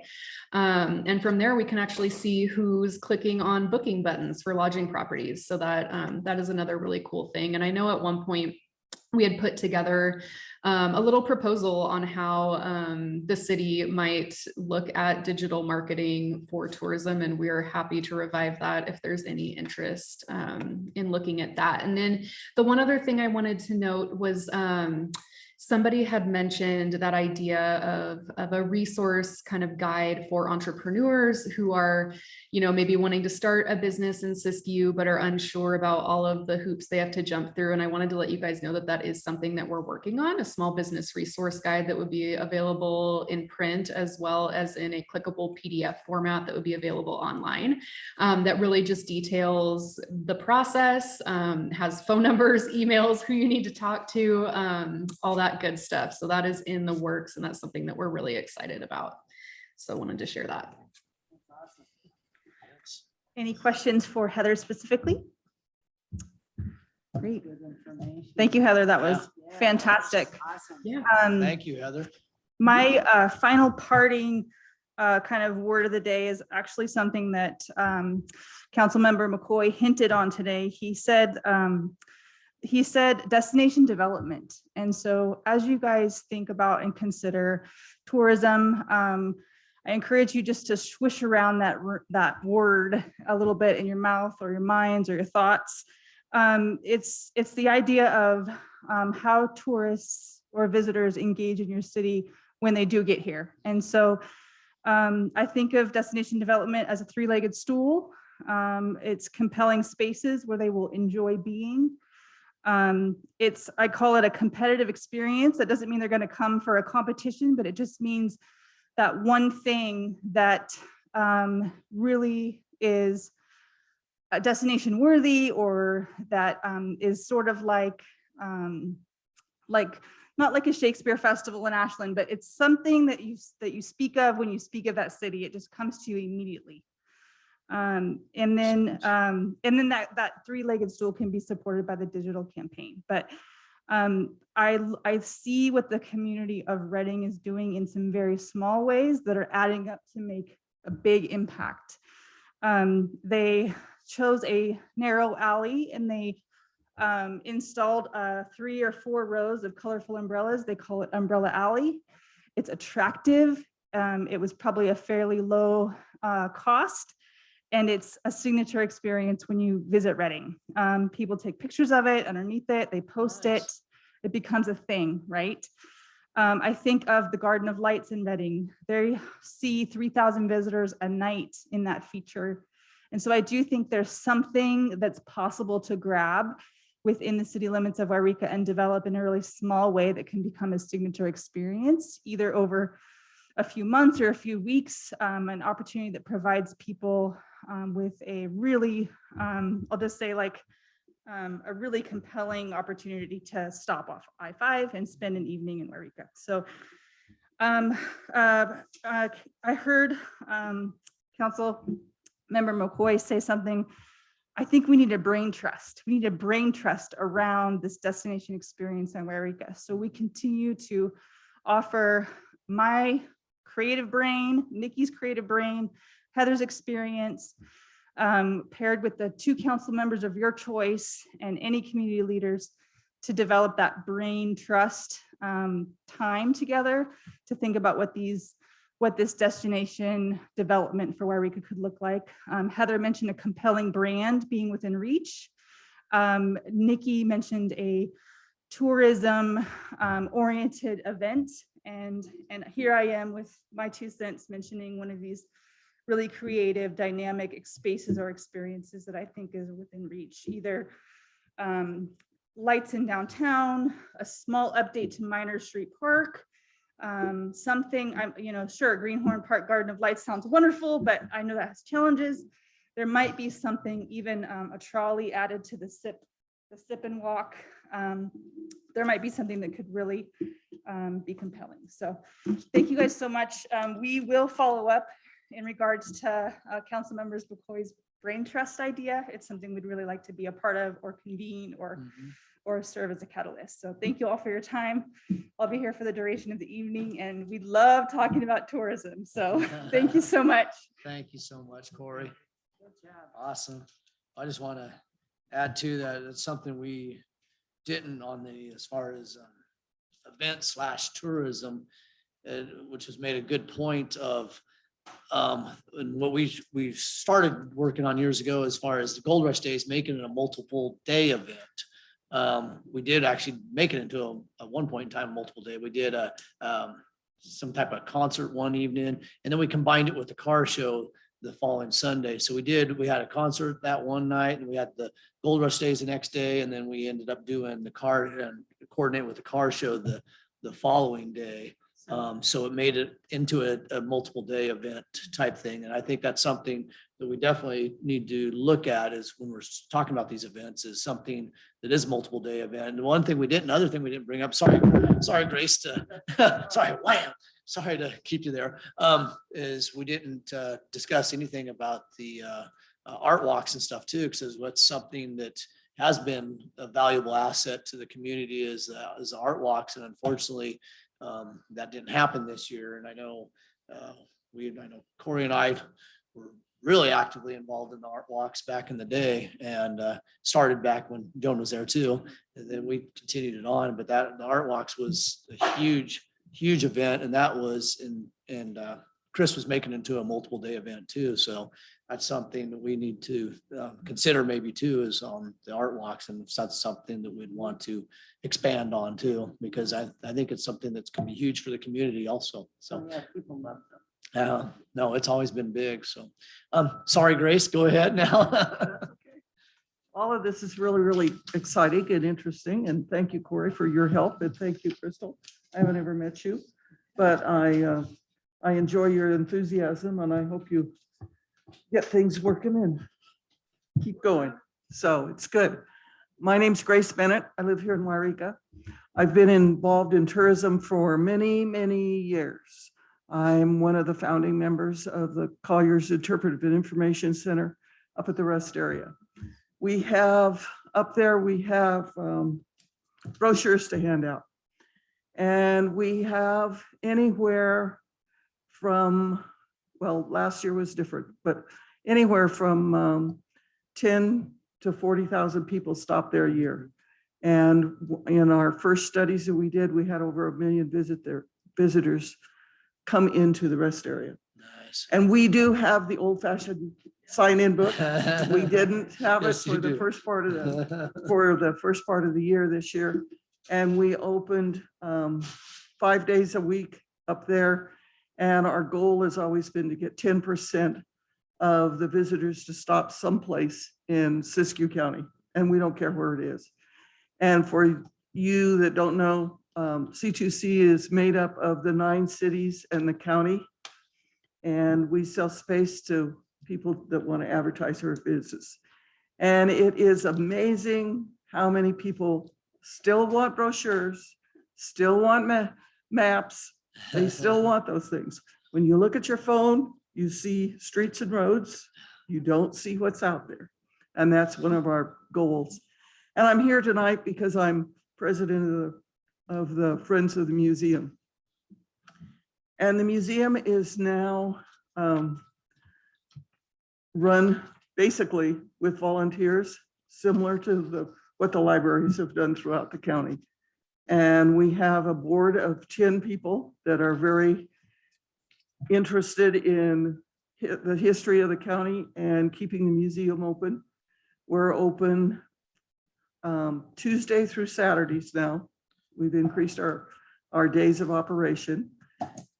And right now we're open from 10 to 3, but we're leaning toward going to until 4 because afternoons seem to be more people coming in, but we have to adjust our things. We use the outdoor museum for a lot of events, which is really, really good. And we have our Friday, we're just going to start our Friday afternoon talks about the county and the history and things that are going on. And we have a man coming, he wrote a book, and he will be here on the, what is it,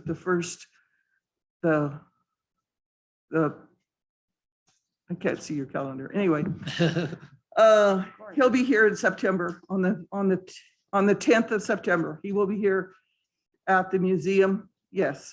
Friday. On Friday, and that'll be at lunchtime. And we're going to move it outside because of all the Corona wonderful stuff, which is really, really good. And then on the 11th, we're having an event of the cowboy poetry Oh, right on. and some music, and that'll Right be on. outside too. And we've cleaned up the outdoor museum quite a bit. And so it looks nice, and we still have a lot of work to do because there's some dead trees and some Yeah. other things that need to be happening. It was kind of neglected for a long time. And so we're trying to bring life back to the museum in that area.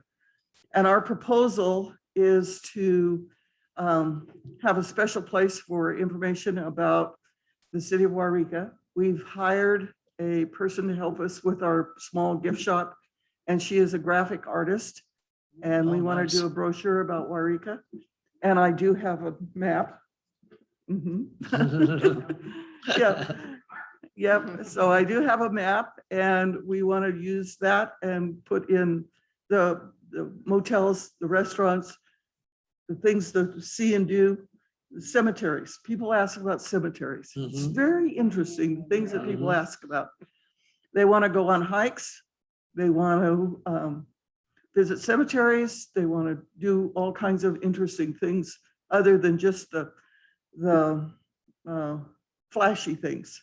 So, and the flashy things they like, but that's a whole different group of people we're Caves. talking about. There's people that like to go into caves too. Yes, There's a yes, special cave map we used to have. yeah, Remember that?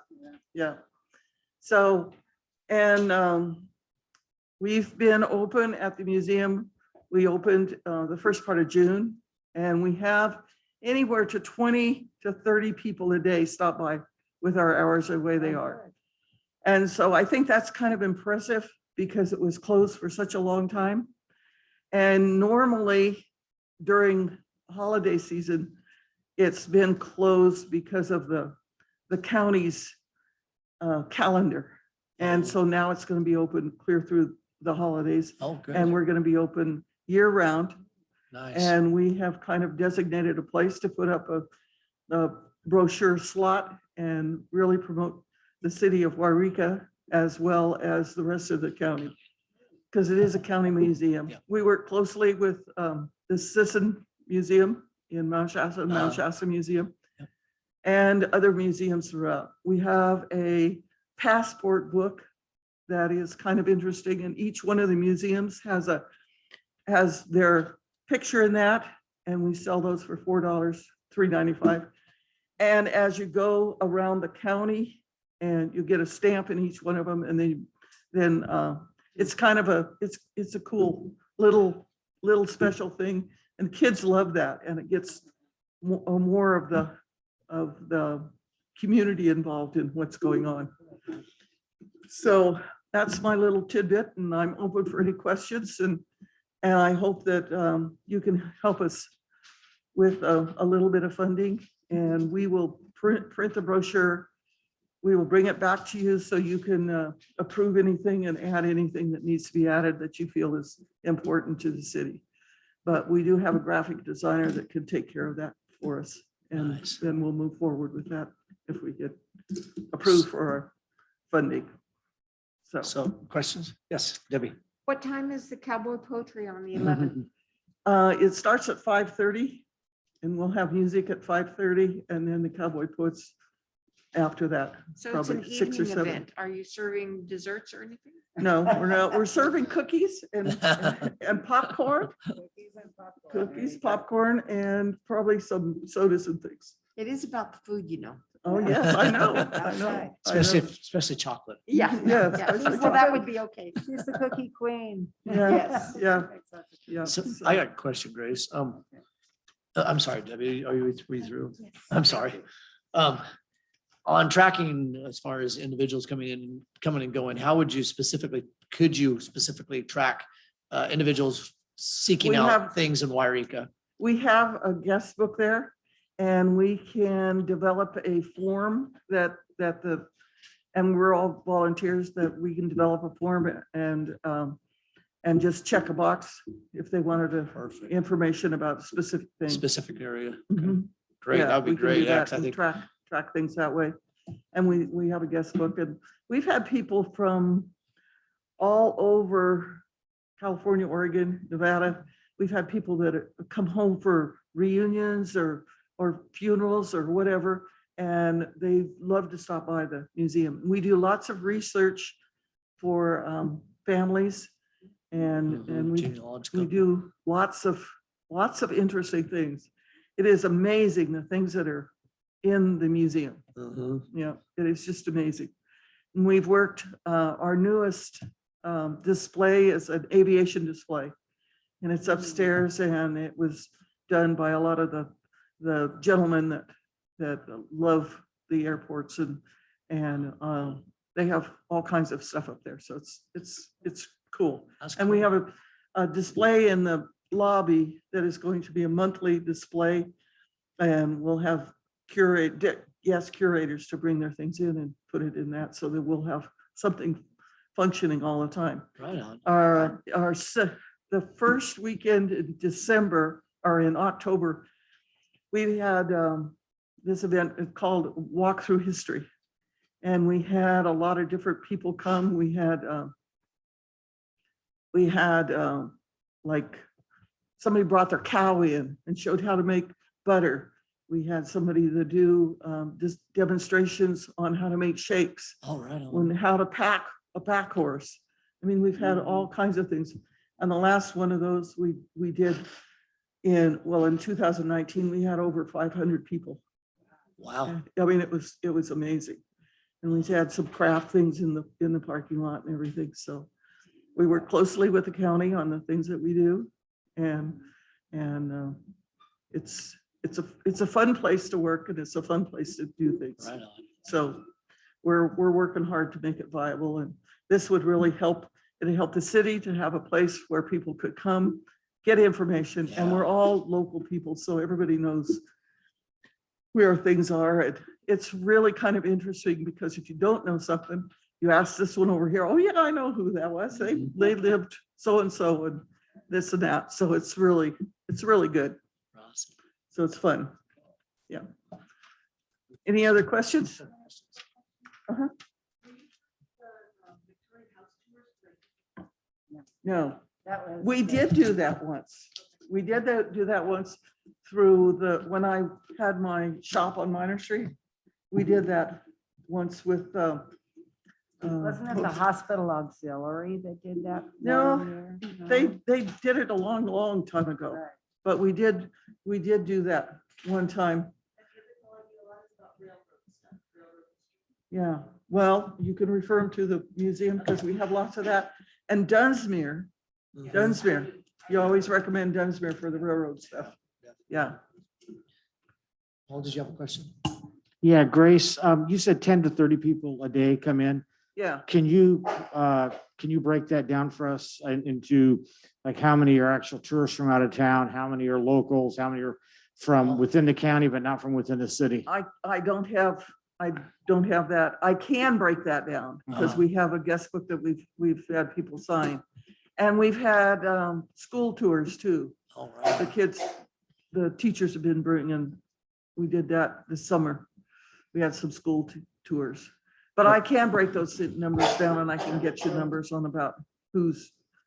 Yeah, I think that would be important to know, Mr. Mayor and council, to know what, who's coming in and when they're coming in. Where does your funding come from if it doesn't come from the county? We are a 501c3. We're a nonprofit. Mhm. And we have a store in the museum, Mhm. and we've gotten several grants to do things, and we have some donors that donate specific amounts every year. Okay, and so you said, so the county's not now, it used to provide a little bit. It's not providing any money whatsoever for that. No, but they still pay for the insurance. Oh. They still pay for all the utility kinds of things. They pay for some of our supplies, and we've just got an MOU with them that we're working on getting that completed. And they are in the near future, they're going to hire someone to continue with the cataloging and those kinds of things at the museum. And we have a volunteer that comes up from Dunsmuir that is currently cleaning. He worked in museums before, and he's cleaning all of the displays, taking them off the front and cleaning everything. And Wow. he's very, very knowledgeable. And So you're without a curator then? yeah, And how long has the museum been without a curator? just about a month. Just about a Oh, month. We had someone there, and their funding ran out, and so we're doing the best we can with what we have. And we have 10 people on our board, and we have about, I'd say, 85 members of the Friends of the Museum. Mhm. And our meetings are like our Friday talks they're very, very well received, and we have lots of people show up, and we have a lot of people that help us on our events and things more than the daily operation. But Okay. our basic board people are the ones that take care of the museum and open and shut and do all that stuff.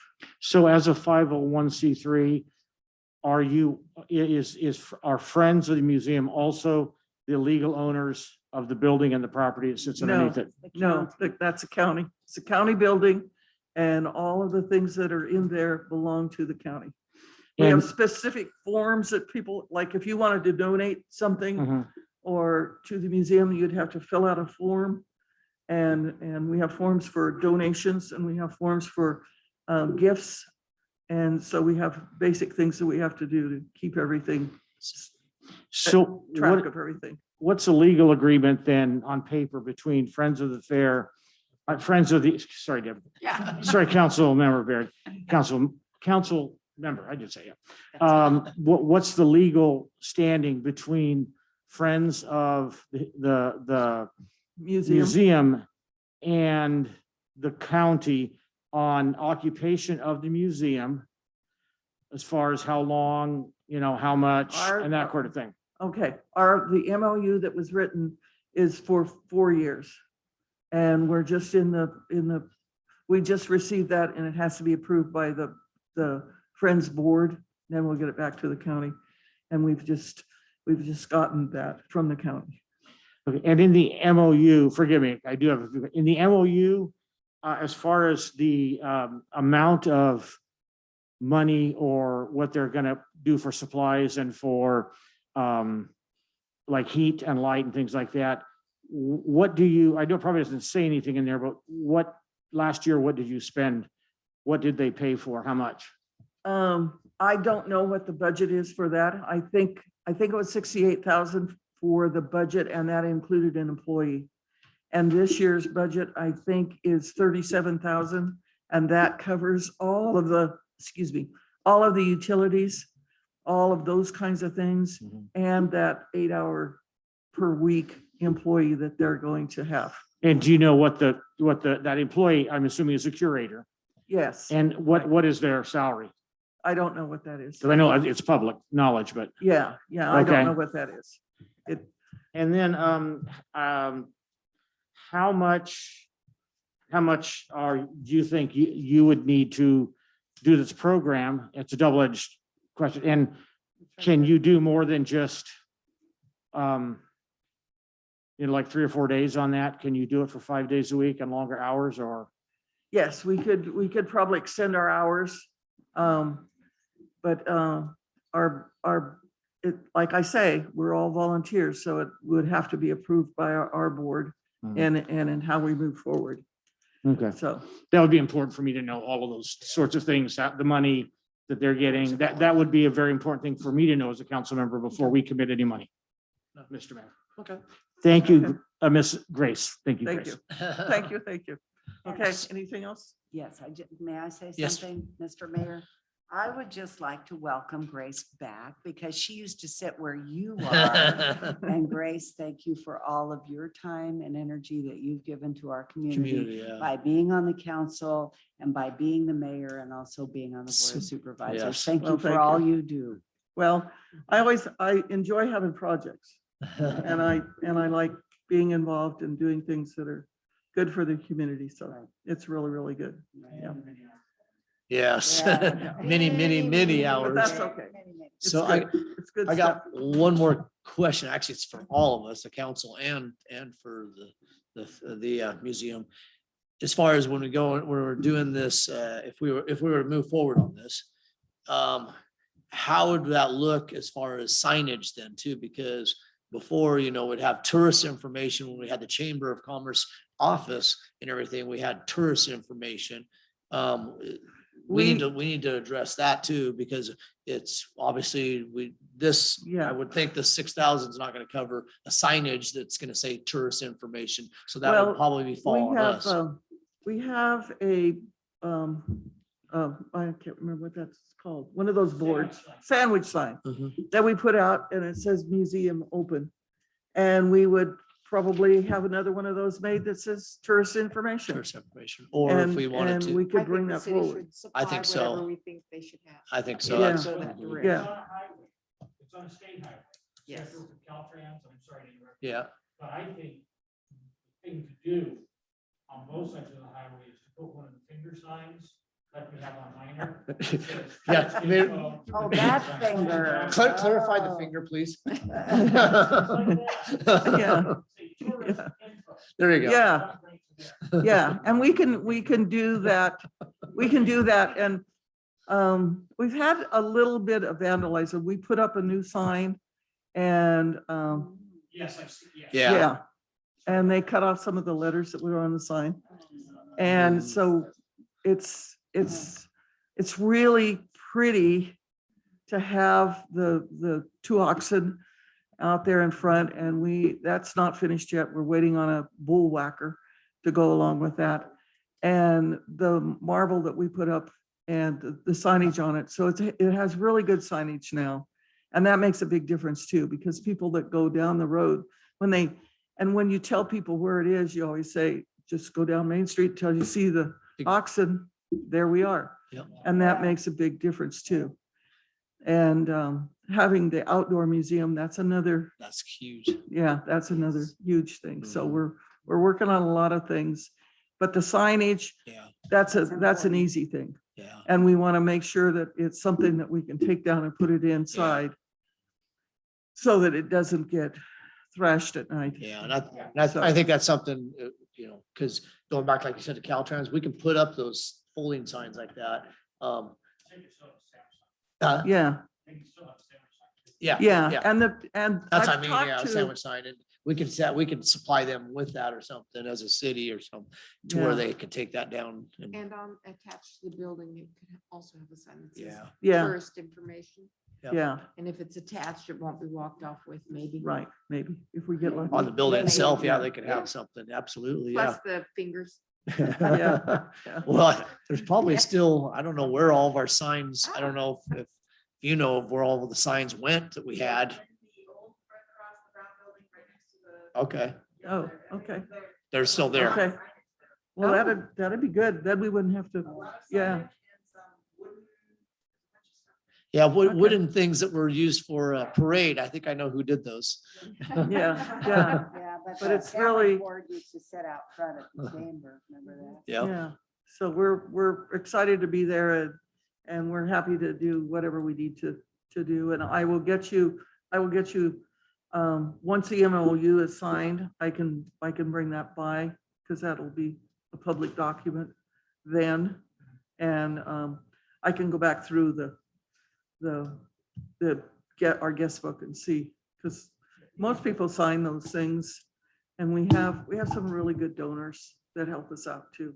So and our little events, we always have a donation thing, and the cowboy poetry, I think we're gonna charge $5 a person for that, just to build our thing. And we have almost 30,000 in our treasury right now. oh, nice. And so we're very frugal. We work real hard, and we're very frugal in how we spend our funding. So I thank you all for your No, thank you. time Grace. and effort on this board. You guys- And I know that it's, Corey, do you Oh, have real quick. something? I haven't been there for years. So I probably need to go back and see it. And my Yeah. elementary school, Changes. since I did a field trip. Oh, jeez. Yeah, yeah. Yeah, it's been a long time. Is it for tourists, is it to pay to get in there, or is it by donation? The county charged, and the Friends are going to have it by donation. Okay. And we're gonna leave the sign up. And then we'll just have by donation only. But that's something that's in the MOU, and we have to work through a few things with that. Yeah, Because we were in existence, this is, I think we're 4 years in existence. And we worked with the previous curators at the museum before that. And then this COVID thing and all of that. And some of the things that are in the museum weren't catalog property. And so the last curator did a lot of cataloging Good. and good. getting things up to snuff, and there's still, she did over 8,000, almost 9,000 pieces at the Wow. museum. Wow. And and there's still more to go. Wow. It's amazing the things that are there. It's just really amazing. So I need to go back. Yeah, Yeah. Long it is, time. it is very impressive. Some of our people that have come from the cities and things are very, very impressed with the museum and it being there and stuff. And we take all of we have a part of our donation box is a suggestion box too. Oh, good. And so people that have come can put their suggestions in as to things that they would like to see or how we can improve it and that kind of stuff. And so we're working really hard to get it better and more viable for the community and for our visitors. I have to say, having been a 35-year member of both the San Diego Historical Society and the California Historical Society, and being able to partake of their various museums, San Diego's got 5 or 6, and they own things like that when I moved here in '86, I was astounded at how wonderful the Citrus County Museum is. And it's Yes. only gotten better. I knew that at times money had to be charged in order to get federal grants. Right. Donations. to the Right. federal, but it was, I thought it was fabulous then, and I've been in since then, and I think it's fabulous now. We're very lucky to have it in this. Yeah, Yes. thank you. Thank you. It's the Awesome. best one in town. It is, Oh, it's yeah. really good. Oh, by But far. we, Yeah, by uh, far. We just have that passport thing and we recommend all the museums and that gets everybody out and about. And I think that's really, really important. Yeah. Okay. Absolutely. Thank you, very much. Grace. Thank you so much. Thank you, Grace. Grace. Yes. Wait, I did forget one really, really important item. Could you come on down, can you? That's especially if it's important. It's very important. It's about alcohol. You guys did an ordinance that no public alcohol, no open consumption. Is the council open to discussion on any event specific Yes, it can be. leniencies? Yes, Okay, yes. In the past, and it's usually by request okay. for an event, so it has to be written up and then brought in and then approved. And what is the timetable on that? Well, you have to plan ahead for the event. Well- Are you talking about the one in September? Yes, Okay, Wait, yeah, that's gonna Okay. be, because you have to get your information into the city 2 weeks before. okay. So in the that case, we will be decision. consuming within each location. Right, no exactly, public- indoors. yes. Right, yeah. Okay. That's But But what- for future, you are open to consideration. Oh, yeah, yeah. Okay. Oh, no, it's absolutely. Yeah. like And the what is, wine I'll law. just work with Arthur on that then. Yeah. Thank you. You bet. Okay. Well, do we have anything else that we need? Well, Mr. Mayor, if I may, oh, I was just You gonna wanna say, say I think something? Summer has her hand up on that. Oh. who was that? The yellow hand. Who is the yellow hand? Well, are I there, didn't want somebody to go in. but I- Yeah, no, thank you. I didn't see that. It's been on there for probably 45 minutes. Has it? Oh, no. Oh, Oh, no. well, Arthur? they're muted, so they need to be unmuted, I guess. Oh, Oh, there you Oh, go. Hi, hello there. hi there. This is Debbie Scott, and I actually raised my hand a long time ago, so it's all kind of old news. But good job, you guys. It all sounds great. I think that the downtown merchants are really supportive of any events you guys put together, and we certainly do work well together. And I think that we're happy to participate in any way that we can. Do love the enthusiasm and support for a farmer's market. Of course, that sounds great. Sorry, it just was so long ago. I don't really remember what all my thoughts were, but just really appreciate you guys putting this meeting together and having the discussions. I think it's great. Great. Thank you, Debbie. Yeah, sorry about that, Debbie. No worries, no worries. Any other comments out there? Yes, Lorenzo.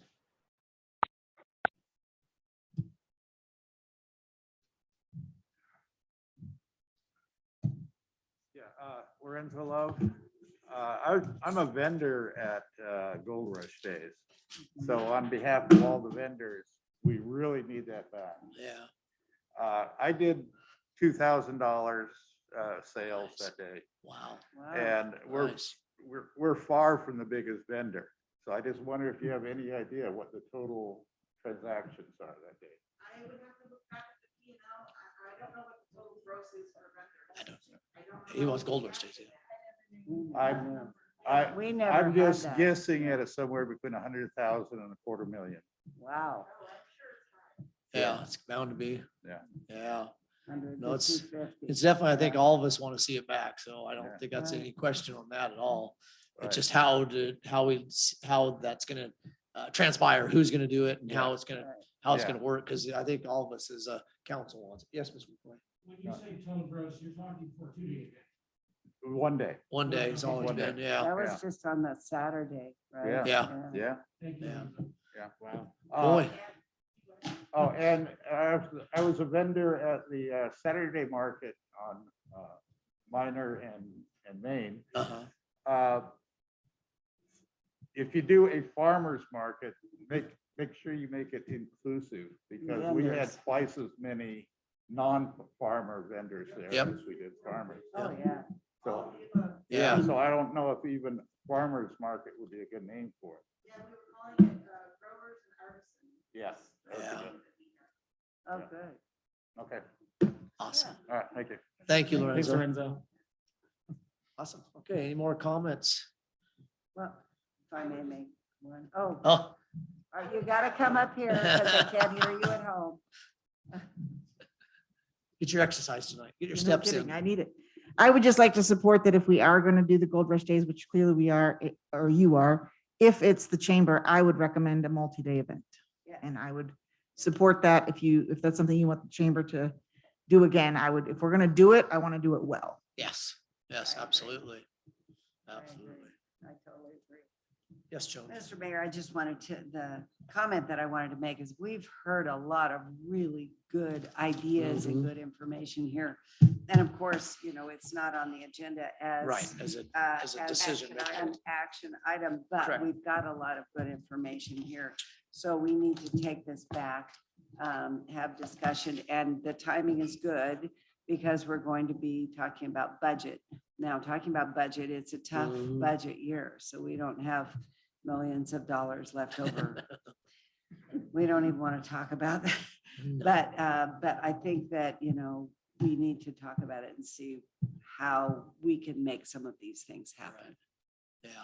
Well, and I think since you guys are on the budget committee right now, is there a line item for this? Because it got taken off before and I don't think it No, ever got put back on no, as, no, so no, this is no. a tough, No, it this is hasn't. a kind of a bummer because it's too bad it wasn't held over. I know because it was taken off, makes it more difficult. We have a lot of demands on our budget, mostly services. So we're going and things that are happening with our Main Street, and there's a lot of things that are going on, and that's going to be presented to you soon, right, Paul? Mhm. We're going to bring it. Mhm. It's still a deficit, Yeah. but we're working on that deficit. So, Yeah, yeah, it's it'll frustrating. come back to us and then, at that time, we can Address that. do what we can do. Can I speak to that too then? A deficit? You got millions of dollars? No, but this is what I want to say, and I have asked everybody to fact check me on this. Every single financial institution in this county has doubled in assets under management in the last 10 years. It is not a lack of money. If the city does not have the money to do these things, even the events that I'm asking for money for, I do believe that there are people in this community that will make it happen, but we need to know soon. The time frame is so small. And if we need to go out and raise $30,000, then we need to know that sooner than later. But I do want you to know that I would probably not prioritize that because I do believe that I can raise the money if we have to. Again, I don't want to I just think that the money's there based on the conversations I've had. This community is dying and the business owners are wanting stuff to happen again. And they consider it an investment, not an expense. Yep. And I'm presenting it that way. And I think that if we are moving to that business model for the chamber anyway, I certainly would always want the city to be a part of what we are doing, and I would want to be on your agenda on a regular basis, but only because we would need to we'll be working closely together. But if you're not funding us, that doesn't mean I'm not interested in what you have to say, but I would say I do believe there's funding in this community for some of these events. Thank you, Crystal. And that, Mr. Mayor, yes, I think we all believe in this. Oh, yeah. And I think it's probably something that we want to explore further. It's only been a year and a half since we jettisoned the chamber because things weren't getting done.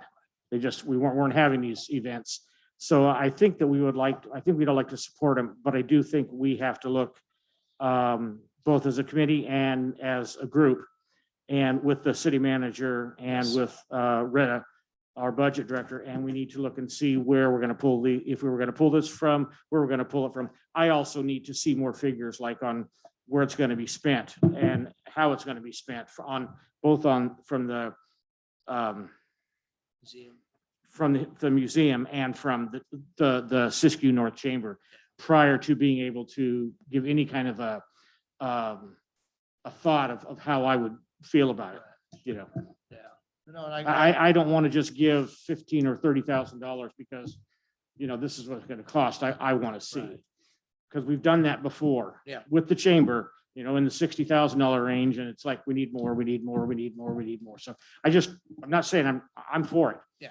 But I want more. There needs to be more research. We need to see more hard data. Yeah, and I'd like it, you know, to add to that, no, I think you're right. We need to have a little more budget information, but a couple things like what Chris was saying, we need to do it in a timely manner because we have a couple key events that will be coming up that we put on, and that would be, you know, the Night of Lights and the parade, that we start planning for that real early in the year. I mean, I started doing that sort of stuff in, you know, July, started to a little bit planning out. August, September we're going full bore into figuring out how we're going to run that event and how we were doing it and stuff. So there's a lot of coordination, but yes, I agree. We need to figure that out. The other thing too, I would just want to comment on too is some of these numbers that we're looking at, and what Crystal said, this isn't,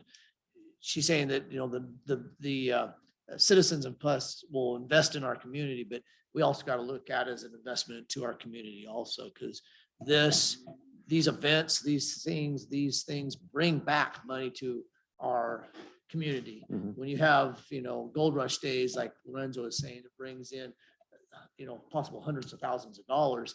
That's recirculated back into our community. So yeah, we, as a budget, we may not be able to afford to, but we can't afford not to either in that aspect. So, and I totally, I'm not disagreeing with that anyway, but I am saying it, as far as the time frame goes right now, it is what it is. Oh, yeah. We have no control over that, just like we have no control over COVID. Yep. So we're going to do the best job we can, given the information that we have when we get the rest of the information and when we have information on our budget too. And we'll, you know, it's just, for me, it's a matter of seeing where that money's going. Yeah. Where's 5,000 going for the parade?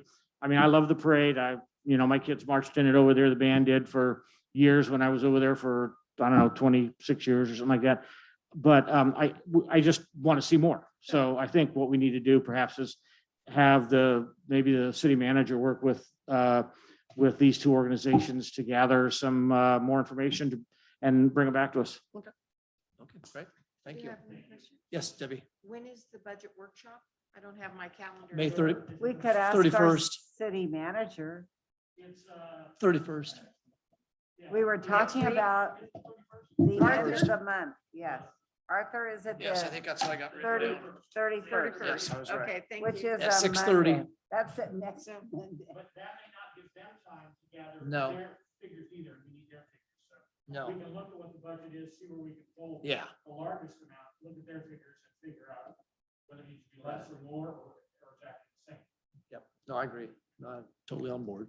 Okay, any other comments while we're, Good information. No, yeah, lots of good Thank you, information. everyone. Thank you. Yes, thank you. Just all. want to, on counselor's comments, I want to say one thing, and the counselors can also chime in on other things too, but I know it's not on the agenda for counselors' comments, but I'm going to comment that we are having a work day at the urban campsite over on the bottom of Foothill for the homeless. So we are going to be doing that at 8 o'clock, starting at 8 o'clock on Saturday, this Saturday. We'll have coffee and little treats and whatnot. It'll be going on till about noon. So anybody that wants to join in and help out on the urban campsite, just show up there. It's at the bottom of Foothill, right in between the Blue Goose and the old wrecking yard, or wherever you want to call it. But it's right there. So I'd love it if people could come and help, because we need all the help and get this cleared off and get going. So Bring gloves if you have a special size can too. especially like that. Bring gloves. Yes, definitely bring gloves. I have no green gloves. I just black. Everything dies when I plant it. There was a suggestion before the council, the city manager do something. Did you provide that as a direction? It was just. Yes. Yes, to work with the. Okay, the- I just didn't hear the mayor Okay. say that. Yes, sorry. please. Okay. Thank you. Okay, any other comments? Since I opened up the door for counselor comments, is there any other comments that anybody else would like to chime in on? I'm good. No, I'm good too. I like the sip and shop that I've heard about from, there's 3 at least that I know of. There's 3 businesses that are talking about Campo Tiki businesses talking about doing it. And I think it's September 24th. It's on a Friday. So maybe it'll grow. Maybe there'll be more businesses that are interested. in Yeah. doing it. That'd be nice. But anyway, I was excited to hear about it. What's It's a glasses? Friday, I can't see September that. 24th. Well, what I'm thinking is, we have 2 city Go for it. we have 2 city council meetings before your event. You Oh. probably do have time to get the information to Arthur to add to the event. 24th. What time? Is it 5:30? It's a sip and. I think she said 5:30, 5 o'clock. I know. She who? Oh, it's Kimberly O'Neill that owns Lona May. Oh, okay. Yes, Paul. Mike, point out that Tuesday's meeting is a workshop. No decisions will be made at that workshop. The what? I'm sorry. Tuesday's meeting is a financial workshop. Oh. No decisions will be made in that workshop. Yes, correct. Thank you. But if you got the budget from us by Tuesday. Oh, yeah, it'd be very helpful. Yeah, if that's possible. Yeah, wow. Maybe, and maybe we'll find a pot of gold. Somebody Alrighty. already took it. It Any was at other the courthouse. comments? And not, then we'll adjourn this meeting. Awesome. Thank you. Thank Thank you, you, everybody. everybody. For putting your time into Yes, this. no kidding. Yeah.